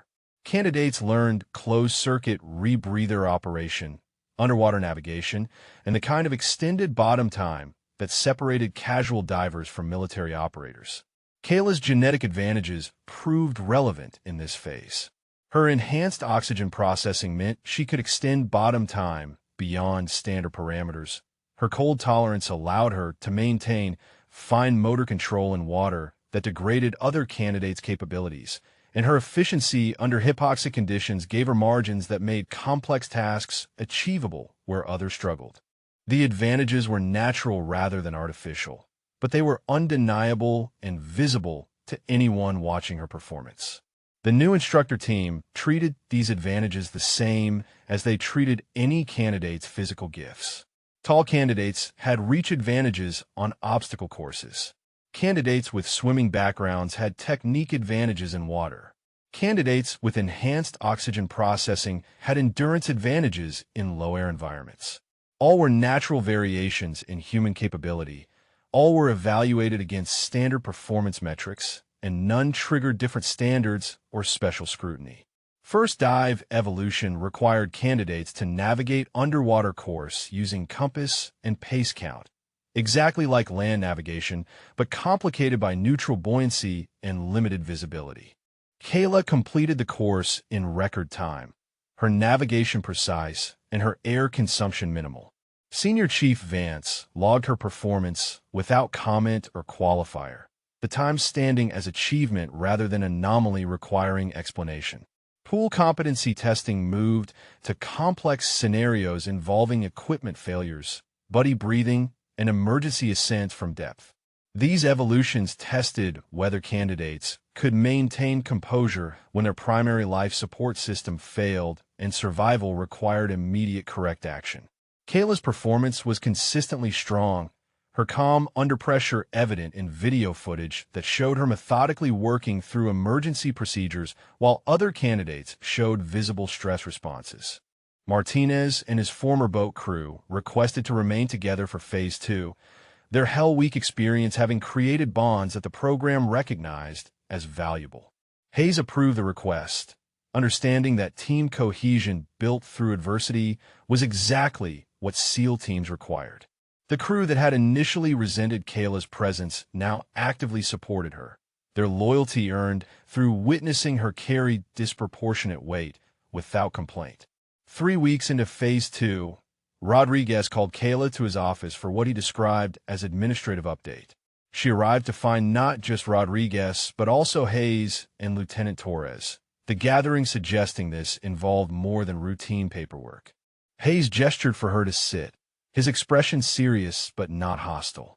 The investigation into Instructor Carter is complete and proceeding to court-martial. Hayes delivered this information directly, establishing the context for what would follow. Your testimony will be required, but the case is strong enough that your presence is supporting evidence rather than primary proof. The video logs and witness testimony from your boat crew members provide the foundation. Kayla nodded, understanding that testifying meant revisiting 6 weeks of systematic harassment in formal legal setting. Hayes continued before she could respond, moving to the second purpose of this meeting. Vice Admiral Thornton wants to meet with you. He's coming to Coronado next week specifically to discuss your performance and the investigation findings. This is unusual but appropriate given the policy implications of your case. The mention of the NSW commander's personal involvement suggested this extended beyond individual accountability into institutional questions. Rodriguez added context that clarified the scope. Your genetic profile has raised questions about whether natural advantages should trigger different evaluation standards. Command needs to establish policy that will apply to future candidates with similar capabilities. Your input matters to that policy development. Torres contributed the scientific perspective. Dr. Chen has provided detailed analysis of your genetic markers and what they mean for performance under SEL-relevant conditions. The data shows you have advantages, but those advantages are comparable to what other elite athletes bring to training. Command's preliminary position is that natural genetic variation falls within acceptable parameters for candidate evaluation. The conversation continued for 30 minutes, covering what the Vice Admiral would likely ask, what policy questions were under consideration, and what rights she had regarding how her genetic information would be used in policy development. The tone throughout was respectful and informative, treating her as stakeholder in decisions that would affect her career rather than as subject to be studied without input. She left the meeting with understanding that her experience had become larger than individual vindication. The systematic sabotage had exposed command climate failures that required reform. Her genetic advantages had raised policy questions that required careful consideration. Her successful completion of Hell Week under hostile conditions had proven that capability transcended gender when evaluation was fair. All of these elements were combining into precedent that would affect how NSW approached integration and what standards would be applied to candidates whose capabilities exceeded typical parameters. Vice Admiral Thornton arrived the following Tuesday, his visit announced but not widely publicized within the base. He met privately with Hayes and Rodriguez first, reviewing the investigation findings and the policy reforms that had been implemented. Then he requested a private meeting with Kayla, conducting it in Hayes's office with only the three of them present. Thornton was perhaps 55, his career spanning decades of SEAL operations and command positions that had shaped how NSW functioned. His demeanor was direct and professional. His questions focused on understanding her perspective rather than challenging her presence. He asked about her motivation for attempting BUD/S, her experience during the sabotage period, and her thoughts on what policies would ensure fair evaluation of future female candidates. Her responses were equally direct. She had come to BUD/S to test her capabilities against the hardest standard available, not to make political statements or break barriers for symbolic purposes. The sabotage had been frustrating, but had also clarified exactly what she was capable of enduring. Fair evaluation required oversight mechanisms that prevented instructor bias from manufacturing failures. But it also required holding all candidates to identical standards without gender-based modifications. Thornton listened without interrupting, his expression revealing calculation about how her perspective aligned with command priorities. When she finished, he leaned back in his chair and delivered the guidance that would establish policy going forward. Natural genetic advantages are acceptable in candidate evaluation. We don't test for genetic markers or discriminate based on biological capabilities that candidates bring to training. Your oxygen processing efficiency is equivalent to another candidate's fast-twitch muscle composition or natural cold tolerance. All are genetic variations. All provide advantages in specific conditions. None trigger special standards. He continued, addressing the broader integration question directly. NSW is establishing pilot program for female SEAL integration. I came here intending to offer you a position in that program, special oversight and modified standards designed to ensure success. But having reviewed your performance and heard your perspective, I'm not making that offer. Kayla's expression showed confusion at this apparent contradiction. Thornton clarified immediately. You don't need a pilot program. You're succeeding under standard evaluation without special accommodation. Putting you in a separate program would undermine exactly what you've proven about capability being independent of gender. You'll continue training with Class 347 under standard protocols. If you graduate, you'll be assigned to a SEAL team as an operator, not as a test case. The decision aligned with what she had wanted, but had not expected command to support. The temptation to create special programs was strong in organizations facing integration pressure, but such programs often generated resentment and asterisks that diminished achievements. Thornton was choosing to let her success or failure establish precedent through performance rather than through engineered demonstration. Hayes and Rodriguez both nodded approval at this guidance, recognizing it as the right approach for someone who had already proven she could handle standard evaluation. The meeting concluded with Thornton offering mentorship availability if she encountered future obstacles, but emphasizing that she should expect no special treatment beyond the oversight reforms that would apply to all female candidates going forward. Class 347 continued Phase 2 training. Now 38 candidates, including one whose presence had generated policy changes, ended an instructor's career, and established precedent for how natural advantages would be evaluated in future candidates.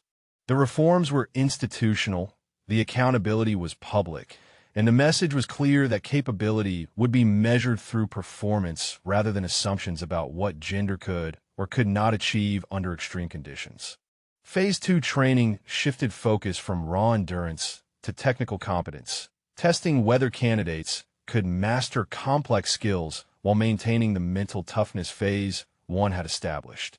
2 weeks in the dive phase, Class 347 had consolidated around 32 remaining candidates, attrition claiming those who could survive Hell Week but could not adapt to underwater operations where panic meant immediate failure. Kayla's crew from Hell Week remained intact, their bond having survived the transition into new training demands. Davis, Thompson, Okonkwo, Singh, and Liu worked with her as naturally as they had during the final ocean paddle, the initial hostility having been replaced by professional respect earned through shared experience. Martinez had integrated into their extended group, his redemption arc continuing through consistent demonstration of the integrity his testimony had promised. The obstacle course time trials came on a Tuesday morning, combining all Phase 1 and Phase 2 skills into a comprehensive assessment. Candidates would complete the full course wearing dive gear, including tanks, testing whether they could maintain agility under the kind of loads they would carry during actual operations. Standard completion time was 12 minutes.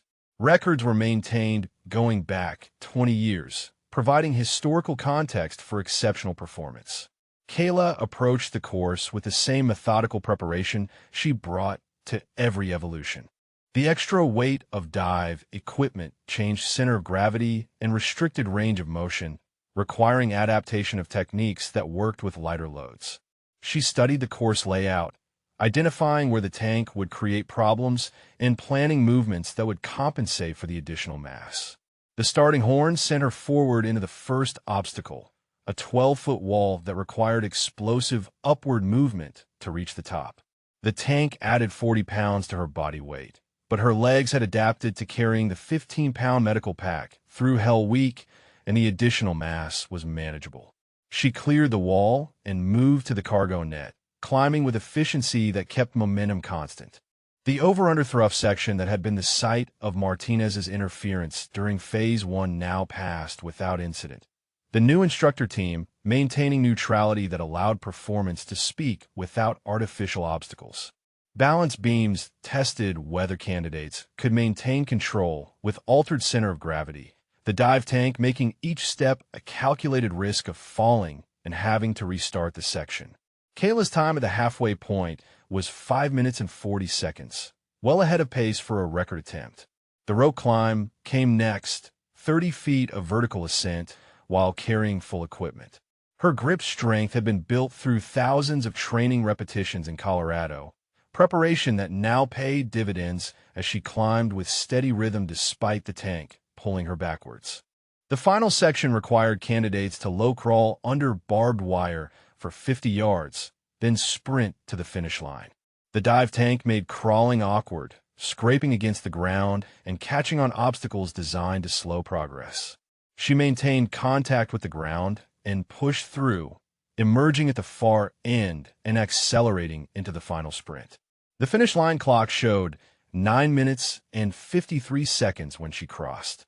Senior Chief Vance checked his stopwatch against the official timer, then consulted the record book he maintained for all training evolutions. He made a notation in his log before announcing the result to the assembled instructors and candidates. 9:53. That's a new Phase 2 record for this course. Previous record was 10 minutes and 18 seconds, set in 2019.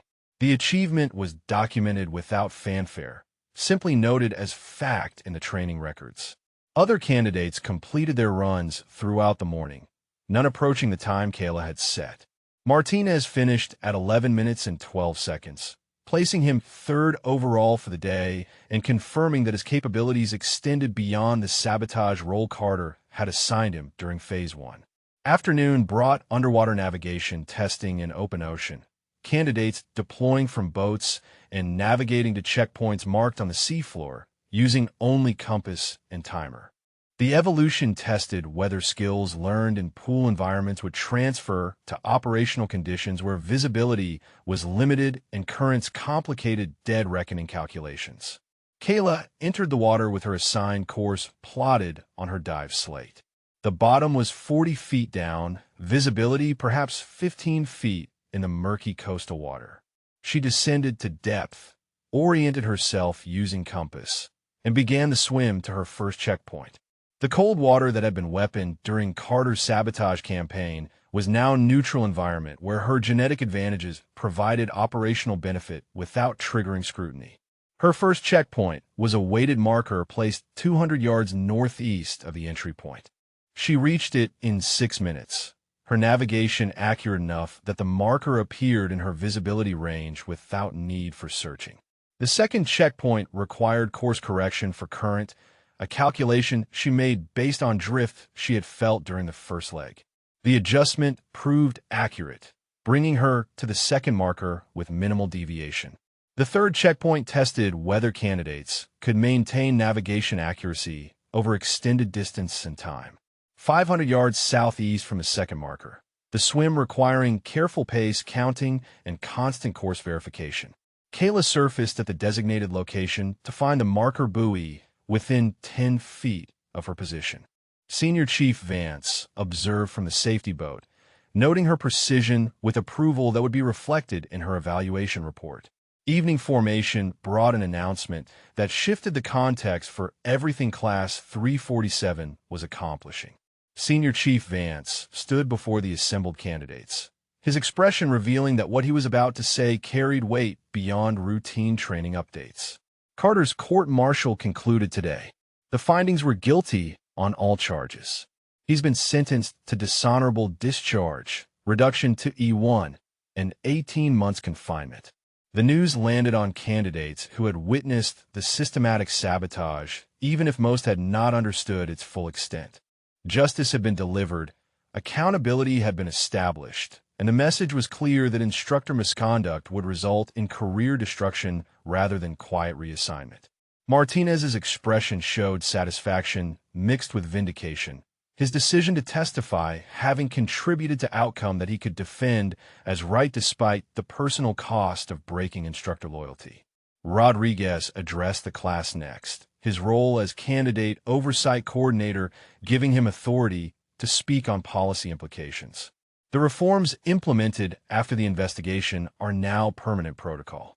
Independent oversight, equipment verification, and medical monitoring will continue for all candidates regardless of gender.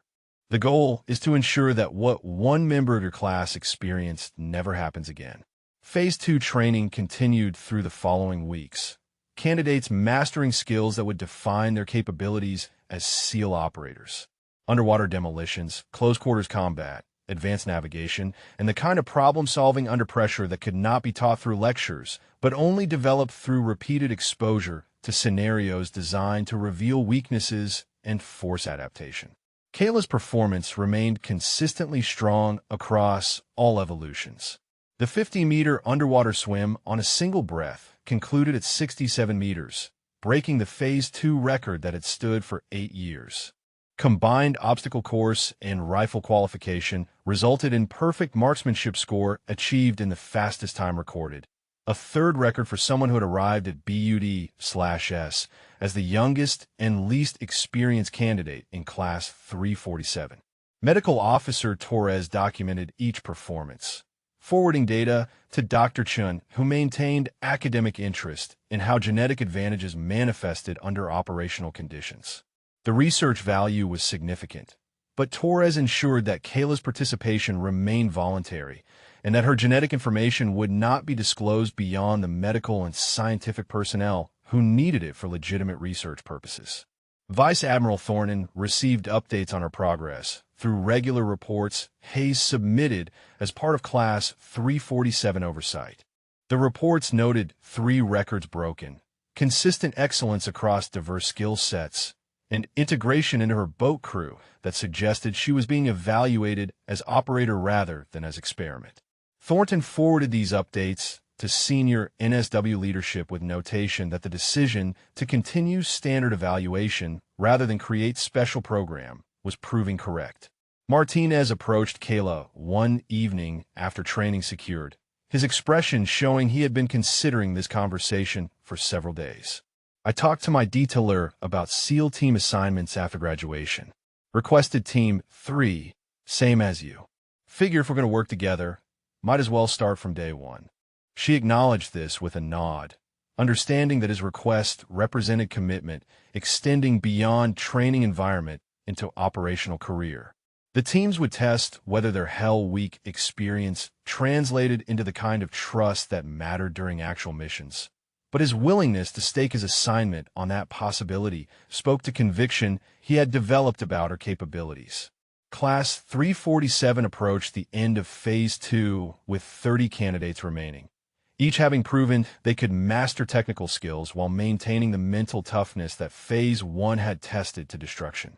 Kayla's position within that group was now established through performance that had generated 3 new records and consistent excellence that made her gender increasingly irrelevant to how instructors and peers evaluated her contributions. The question of whether she could complete the full program had been answered by her progress through 6 months of training that eliminated 2/3 of candidates who started. The remaining question was whether the changes her experience had forced upon the system would hold after she graduated and attention moved elsewhere, whether the oversight reforms and accountability mechanisms would survive institutional pressure to return to traditional approaches that had tolerated misconduct through willful blindness. Rodriguez believed the reforms would hold because they had been implemented at command level rather than as temporary accommodation to controversial situation. Hayes believed they would hold because the Carter case had established consequences severe enough to deter future misconduct. Thornton believed they would hold because NSW had recognized that integration required systemic changes rather than symbolic gestures, and the organization had committed to making those changes permanent. Phase 3 would begin in 2 weeks, bringing land warfare training that would complete the skill set BUD/S was designed to develop. Kayla had survived Phase 1 despite systematic sabotage, had excelled in Phase 2 while breaking multiple records, and would enter Phase 3 as a fully integrated member of Class 347 whose capabilities were documented and whose presence had already changed how the institution approached training oversight and candidate evaluation. The transformation from dismissed teenager at the front gate to record-breaking candidate approaching graduation was complete in performance terms. Whether it was complete in institutional terms would depend on whether her graduation led to operational assignments that treated her as SEAL operator rather than as precedent requiring special handling, and whether future female candidates would benefit from the reforms her experience had forced into existence. The final qualification trials came 8 months into training, an annual event where BUD/S candidates competed against established records across multiple disciplines. The trials served dual purpose as final assessment before graduation and as opportunity to update the record books that documented exceptional performance spanning decades of SEAL training history. Class 347 approached these trials with 23 candidates remaining, each having survived attrition that had eliminated 119 of their original classmates. 5-mile ocean swim in full combat load represented the first trial, testing endurance and technique under conditions that simulated operational insertion requirements. Candidates would wear boots, utilities, and load-bearing equipment while swimming a marked course in open water. The existing record was 38 minutes and 12 seconds, set in 2003 by a candidate who went on to distinguish himself in multiple combat deployments. Kayla entered the water at 0600 with the first wave of competitors, her equipment checked and her strategy planned based on current patterns she had observed during warm-up.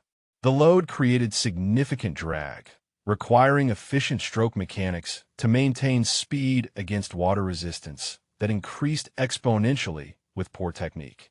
Her preparation in Colorado had included thousands of meters in weighted vests, building the specific strength patterns this evolution demanded. The first mile established pace, candidates spreading out based on capability and strategy choices. Kayla maintained position in the lead group, conserving energy for the middle miles where fatigue would separate those with pure speed from those with sustainable power.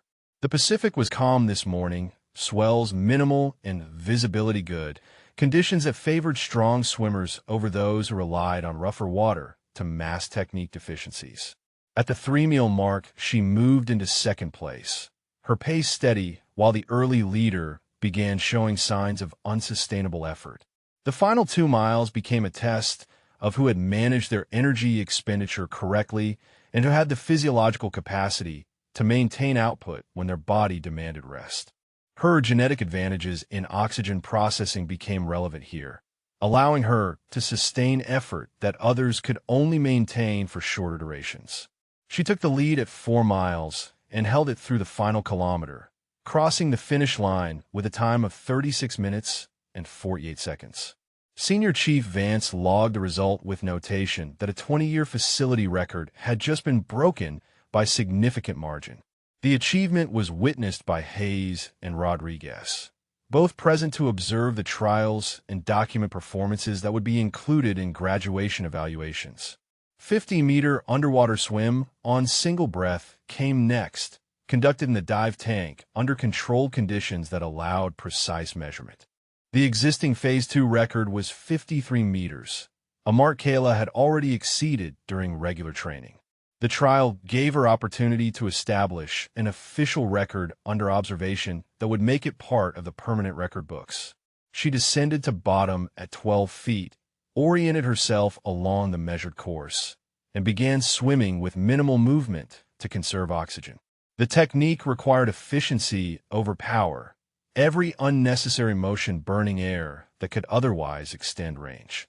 Her enhanced oxygen processing meant she started with effective advantage over baseline candidates, but the advantage only mattered if she applied it through proper technique rather than relying on genetics alone. The 50-meter mark passed beneath her at what felt like 90 seconds elapsed. She continued, each additional meter requiring calculation about whether she had sufficient air to reach it and still surface safely. At 65 meters, her body began sending urgent signals about oxygen depletion.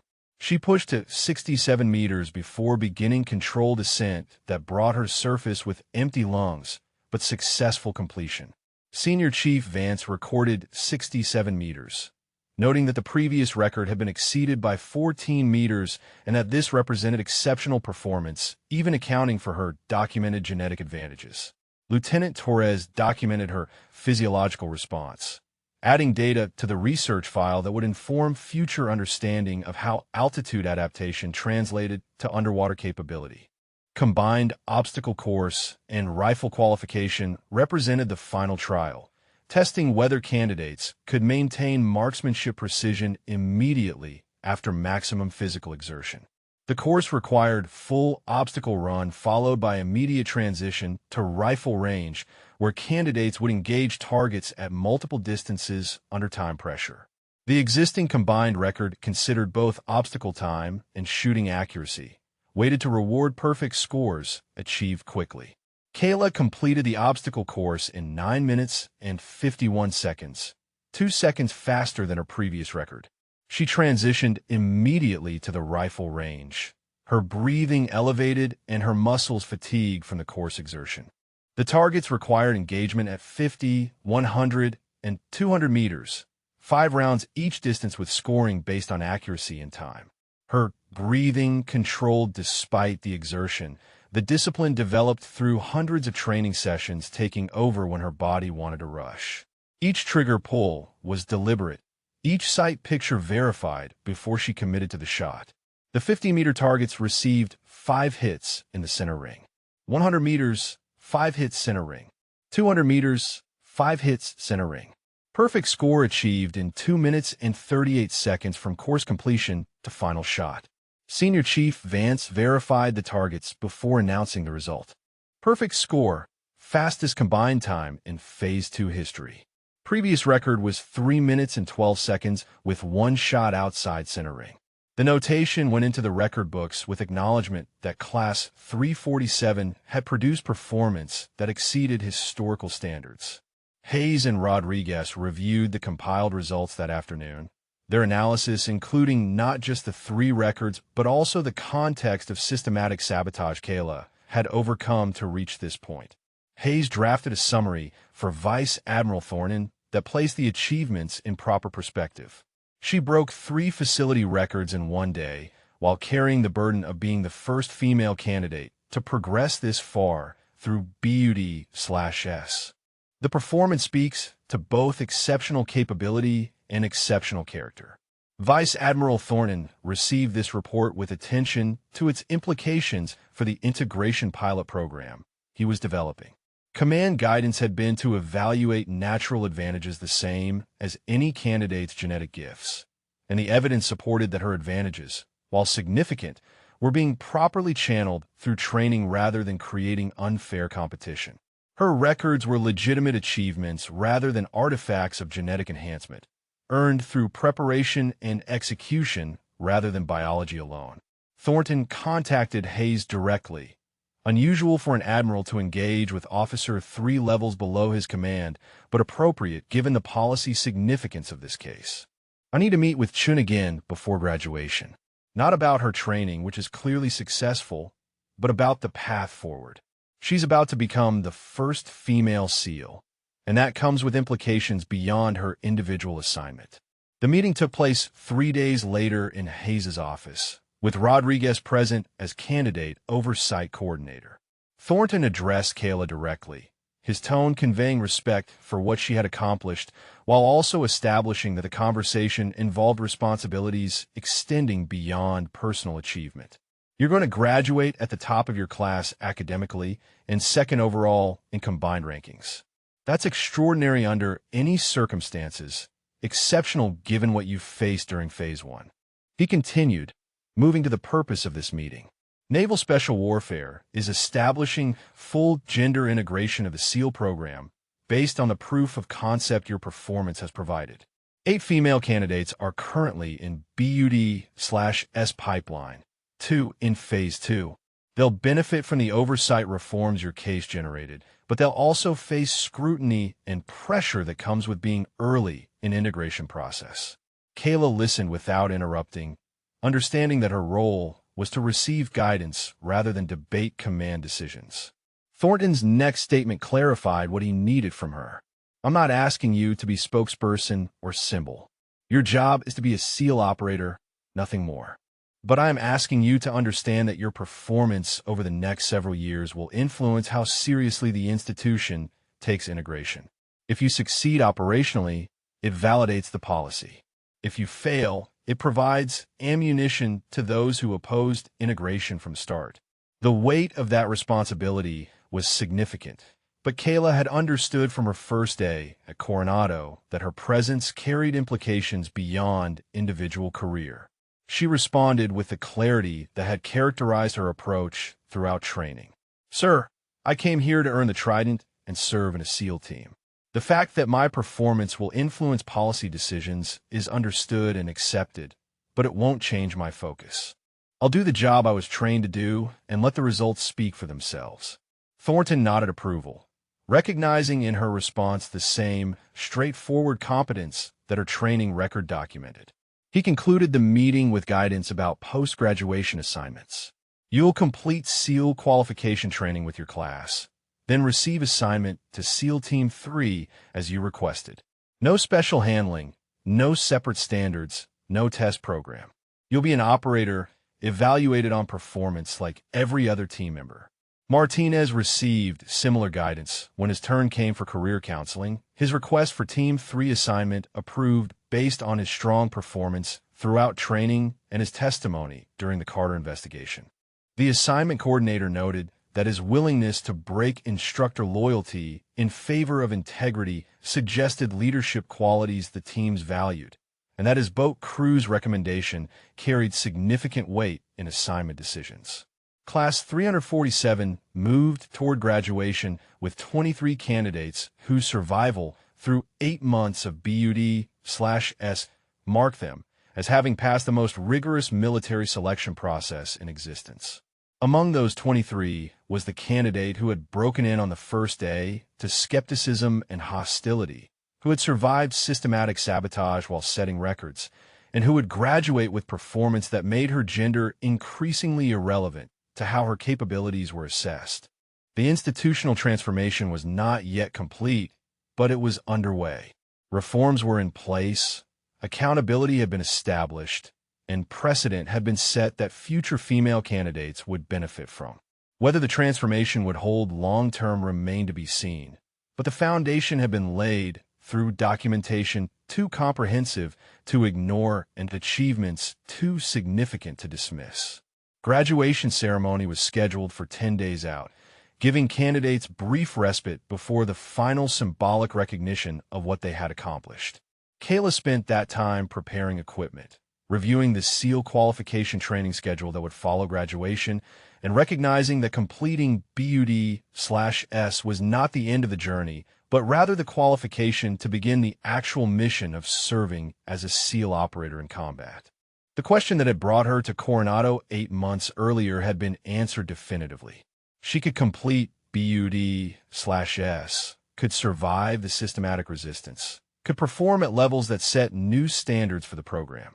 The next question was whether she could translate that success into operational effectiveness, whether the capability demonstrated in training would hold up under the pressure of actual missions, where the stakes were measured in lives rather than training scores. But that question would be answered in the teams, over years of deployments and operations that would provide the ultimate validation of whether she belonged in the community she had fought so hard to enter.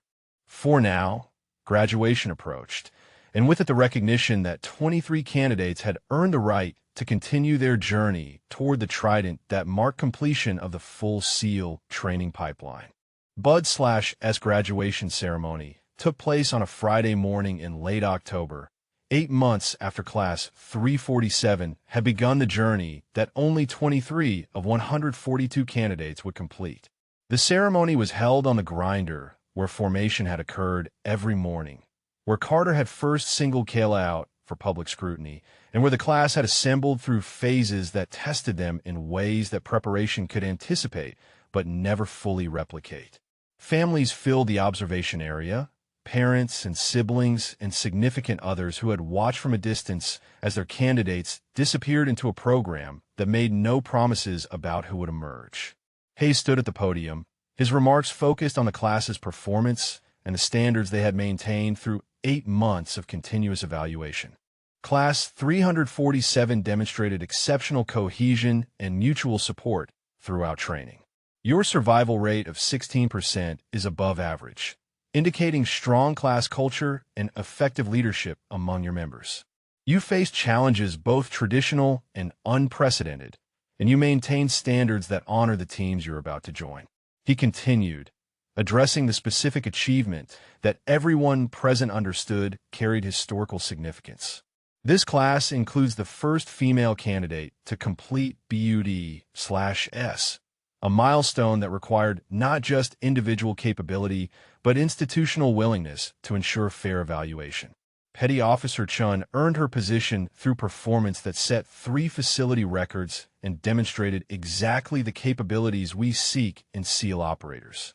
The acknowledgement was public and unambiguous, establishing for the record that her graduation represented legitimate achievement rather than political accommodation.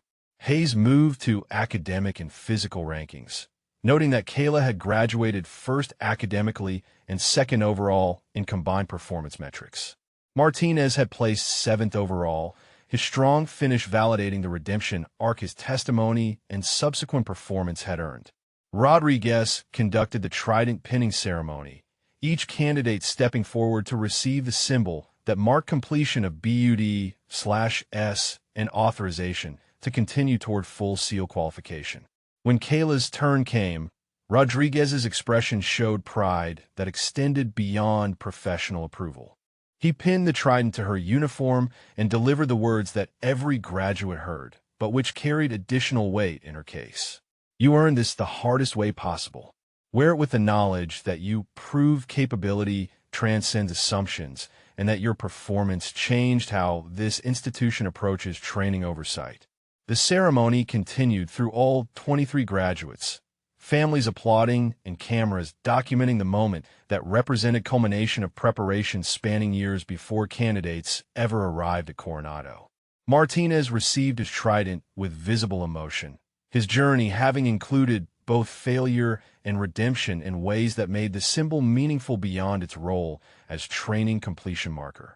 Post-ceremony reception brought families together with instructors and command personnel, the formal structure giving way to celebration and recognition that the graduates had accomplished something that statistics said most of them should not have achieved.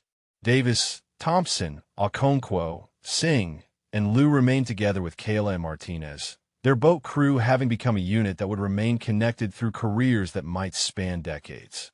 Vice Admiral Thornton attended the ceremony.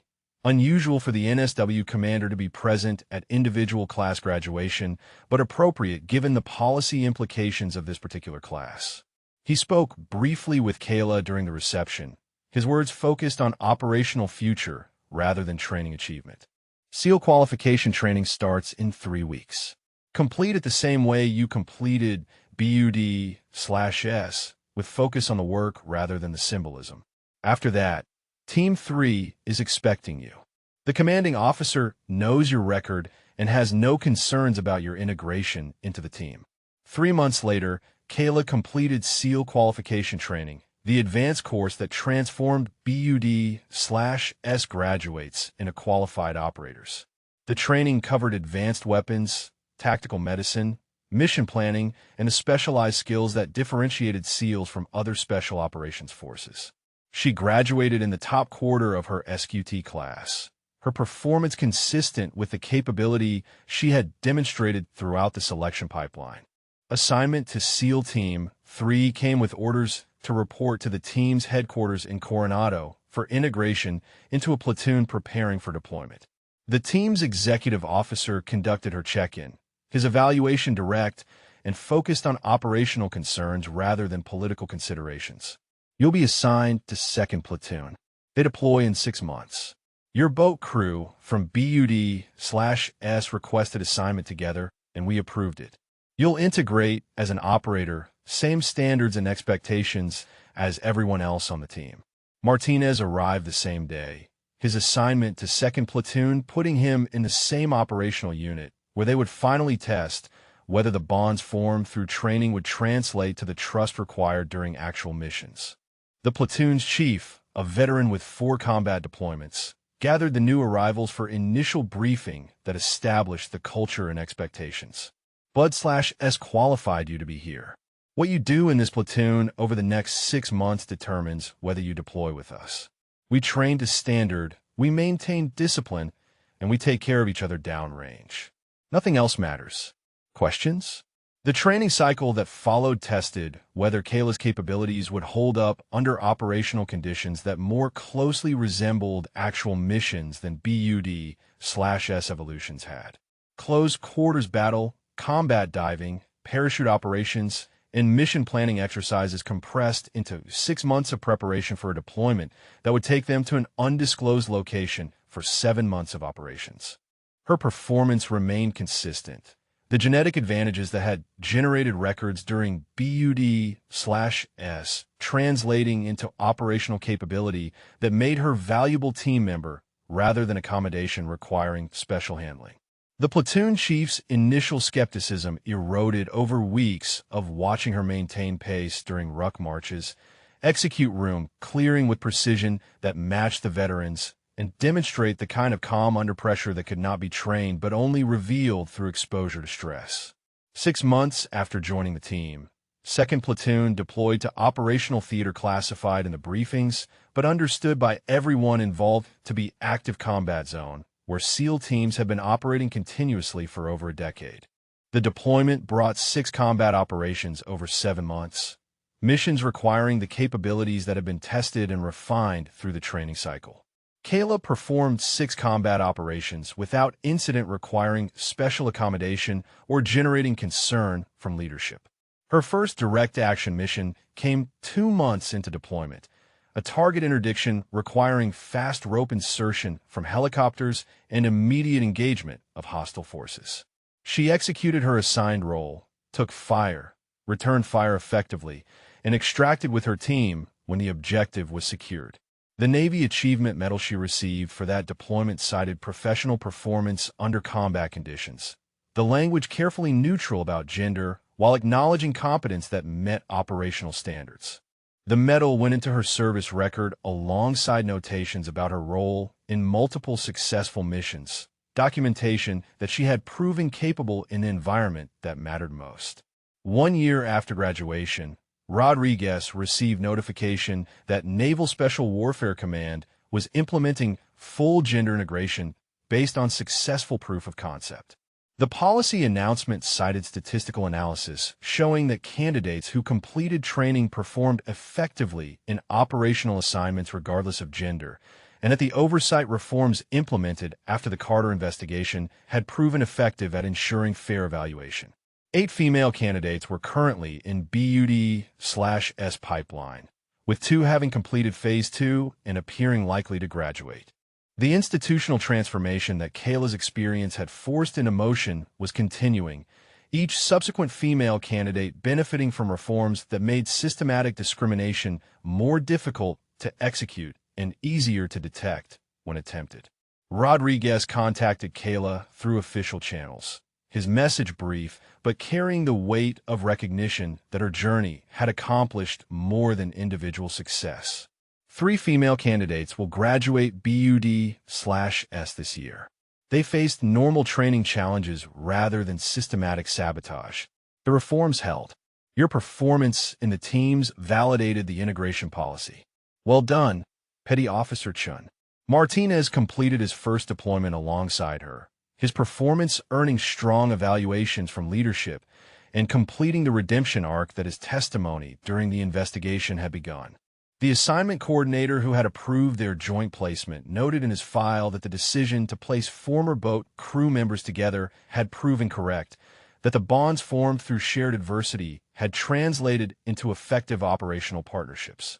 2 years after arriving at Coronado, Kayla prepared for her second deployment with 2nd Platoon, now a veteran operator rather than a teenager who had reported to the front gate to skeptical reception. The institutional memory of her record-breaking BUD/S performance remained, but it was increasingly supplemented by operational record that established her value based on mission effectiveness rather than training statistics. The teams had absorbed her presence the way they absorbed every operator who proved capable, evaluating performance rather than demographics and maintaining standards that measured contribution under pressure. The question of whether women could serve as SEAL operators had been answered definitively through her progression from controversial candidate to valued team member whose gender was noted in personnel files but irrelevant to how her capabilities were assessed. Drop a comment and let us know what inspires you to push your limits and overcome the obstacles others place in your path. What challenges have you faced where people doubted your ability, and how did you prove them wrong? The transformation of Naval Special Warfare's approach to gender integration was not yet complete, but the foundation had been laid. Carter's career had ended in disgrace, his systematic discrimination documented and punished in ways that established clear consequences for future misconduct. Rodriguez's reforms had proven effective at preventing repetition of the tactics Carter had employed. Thornton's policy decisions had established that natural advantages would be evaluated the same as any candidate's genetic gifts. Most importantly, performance had been allowed to speak louder than assumptions. Capability had been measured through results rather than stereotypes, and standards had been maintained rather than modified. Kayla had not needed special accommodation or separate evaluation criteria.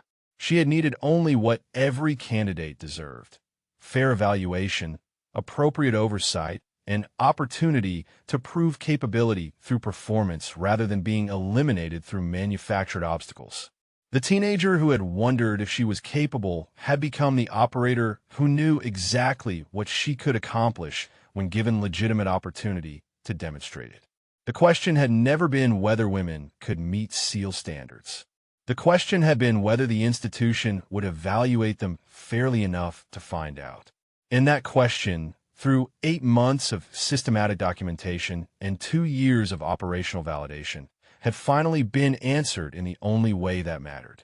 Through performance that set records, through capability that saved lives, and through character that refused to accept limits others tried to impose based on assumptions about what gender could or could not achieve under the most demanding conditions military service could create. The journey from dismissal to validation was complete. The records would stand in the books. The reforms would remain in policy. And future female candidates would arrive at Coronado knowing that the path had been cleared not through politics or accommodation, but through one candidate's refusal to quit despite carrying weight that should never have been required, and through her determination to prove that capability was measured in performance rather than assumptions about who belonged in the teams.